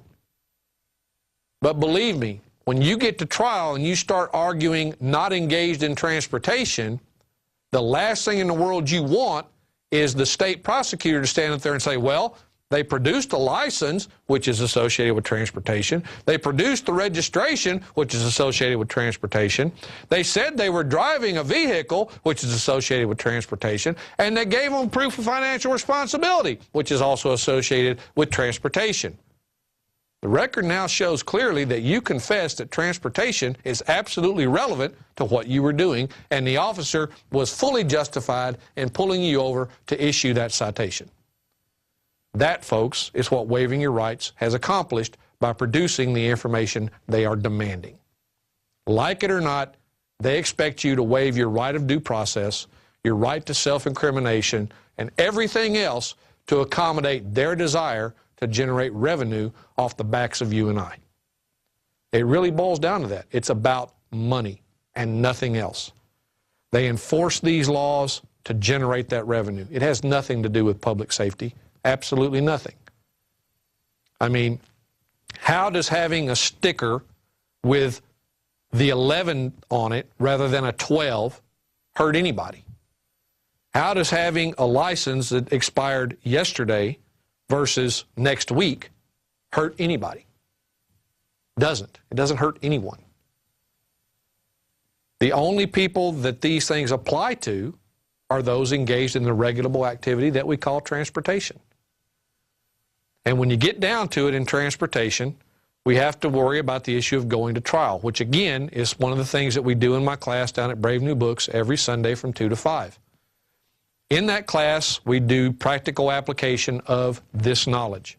We teach you how to act and behave at the stop. We teach you how to interact with an officer. We teach you how to go to court, make your arguments, present your case, file documents, do what needs to be done to defend yourself. That's practical application of this knowledge. Part of this knowledge from transportation deals with what I call the 7 deadly sins.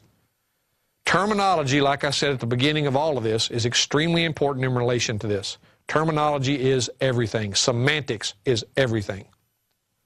Anytime at trial they attempt to say that you're in violation of some transportation statute or some city ordinance relating to transportation, they're going to have to use one or more of these 7 terms to refer to what you're doing. If they attempt to prove their case without ever using any of these 7 terms, then their case dies with what they're doing. Because without these terms, they cannot prove the elements of the statute have been met.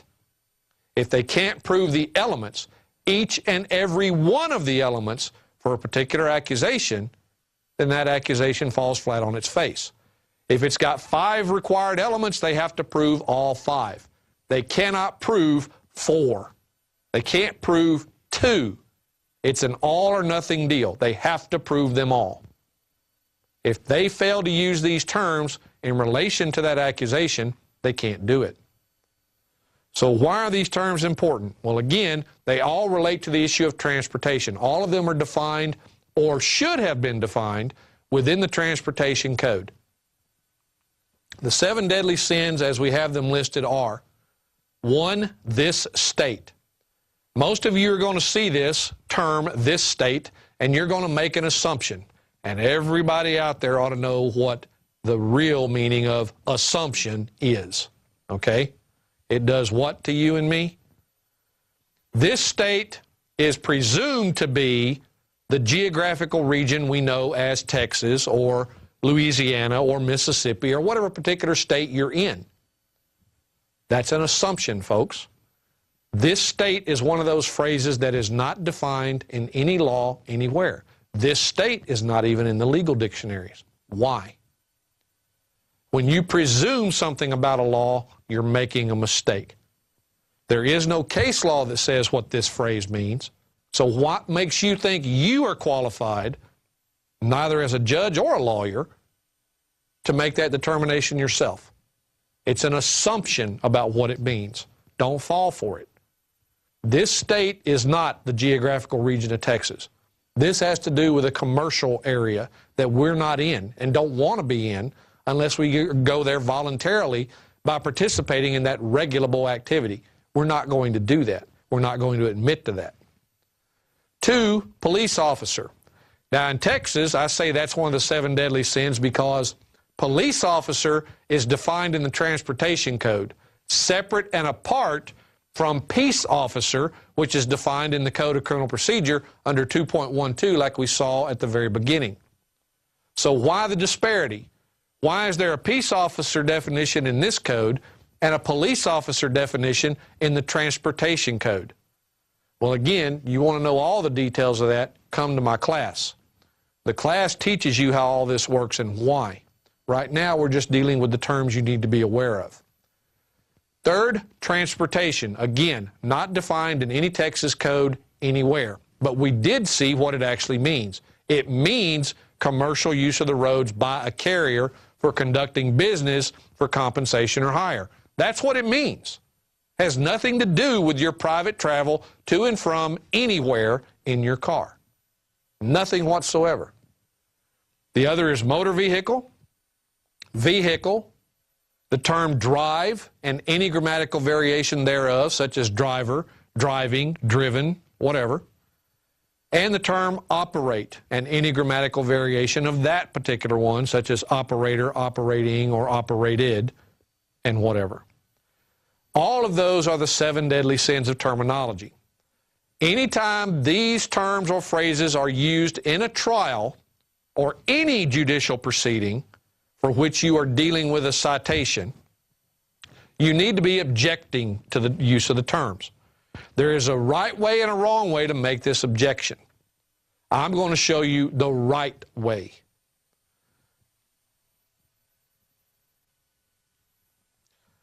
The objection to be made comes in 3 parts. The first part of the objection is beginning the objection by clearly stating the specific legal terms, which would be any of the 7 deadly sins, that were used by whoever you're objecting to. Doesn't matter who used it, you're objecting to it. 2, that the legal meaning of these terms is being assumed, as is their applicability to you and your alleged actions. And the terms have not been properly defined. That's the other thing you'll never see the state do in court. The state will never say, well, right here in statute section such and such, the definition of driver is this, and the definition of vehicle is this. They will never, ever do that. Never. If they do that, you get to argue it. If you get to argue it, you get to argue what I'm telling you about transportation being commercial. They can't have that. That will interfere with the revenue stream. Everybody knows what I'm showing you here, the money flow stops. That can't happen. They're choking to death as it is. They can't steal enough from us overnight. So, if they're not properly defined, then the assumption is that they mean what everybody thinks they mean rather than what the law says they mean. Nor are any of these terms and facts of their definitions currently before the court as facts to be considered in this case. There's no fact before the court that says a driver is A, or that I was acting in the capacity of a driver during this alleged offense. That didn't happen, and there's no evidence in front of the court that shows that it happened or that it's even applicable. 3, that the use of these terms by anyone is an inappropriate and premature legal conclusion based entirely on the aforementioned assumption in 2. So, when you do the objection, remember that it has to be timely. You have to object within 2 to 3 seconds when you hear this term or phrase or group of terms or phrases pop out of someone's face. You have to be listening. One of the things I teach in my class primarily is this. You must learn to listen to what you hear. You can hear everything that's going on and not be listening to any of it. Therefore, you can't respond to it, recall it at a later time, or use it because you don't know what it was. You have to listen to what you hear. So you have to be paying attention to what everyone in that courtroom is saying when it's the prosecutor, the judge, or any member of the jury if they're asking questions, or whoever is sitting in the witness stand. You have to be listening. You have to be expectant of what's going to come out of their mouth because they have to use the 7 deadly sins to prove their case. You must be listening for them, as well as all the other facts and information you're going to need as you progress. This is going to be the objection. Now, when you get there, there's something I want you to understand and think about this. See if you can name a single government-issued license or permit that is issued for any purpose other than engaging in some commercial activity for compensation or hire. When you start thinking about all the governmental licenses and permits that exist, if you think about how it's applied at every point and used at every point, it will eventually dawn on you where the commercial aspect of that license or permit pops up its ugly head. All of them are commercial, folks, no matter what you're told. They are commercial. The objection we're going to make is this. And remember, in court, an objection must be begun with the word objection. A lot of people tend to forget that, but don't.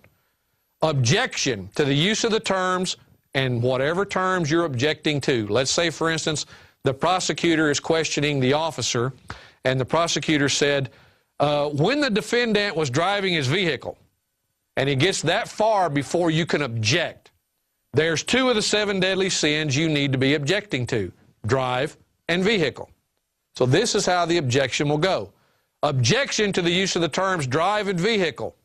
They assume facts not in evidence, not previously agreed to, and requires a legal conclusion. Now remember, this was the prosecutor that said these terms. That's why we don't use the last 4 words.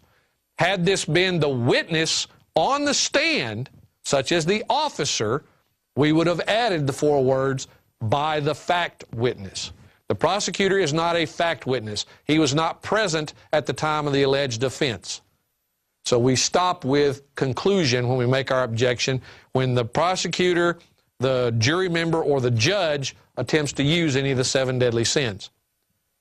When the officer or any other witness on the stand uses them, we use the full objection, including the last 4 words. Okay? And that's really what the bottom paragraph there is telling you, why the fact by the fact witness gets added or not used. Now, that being said, folks, this is pretty much the summary of the transportation script and how we use it. It's meant and designed to protect you and your rights from the encroachment that these people are performing upon our daily lives at every turn. It's up to us to stop them. Only with information and the desire to use that information will we be successful. I would like to thank you all for listening. I'd like to thank Alex for having me here. Thank you so much. Please come visit ruleoflawradio.com or logosradionetwork.com, and I will happily allow you to download the information. All the documents that we went over today will be available on the logosradionetwork.com/TAO, T-A-O, and you can get all that plus the 2 scripts that we're talking about. Give them a once over, learn them, commit them to memory, and use them to protect you and your rights in the future. Thank you again, and God bless.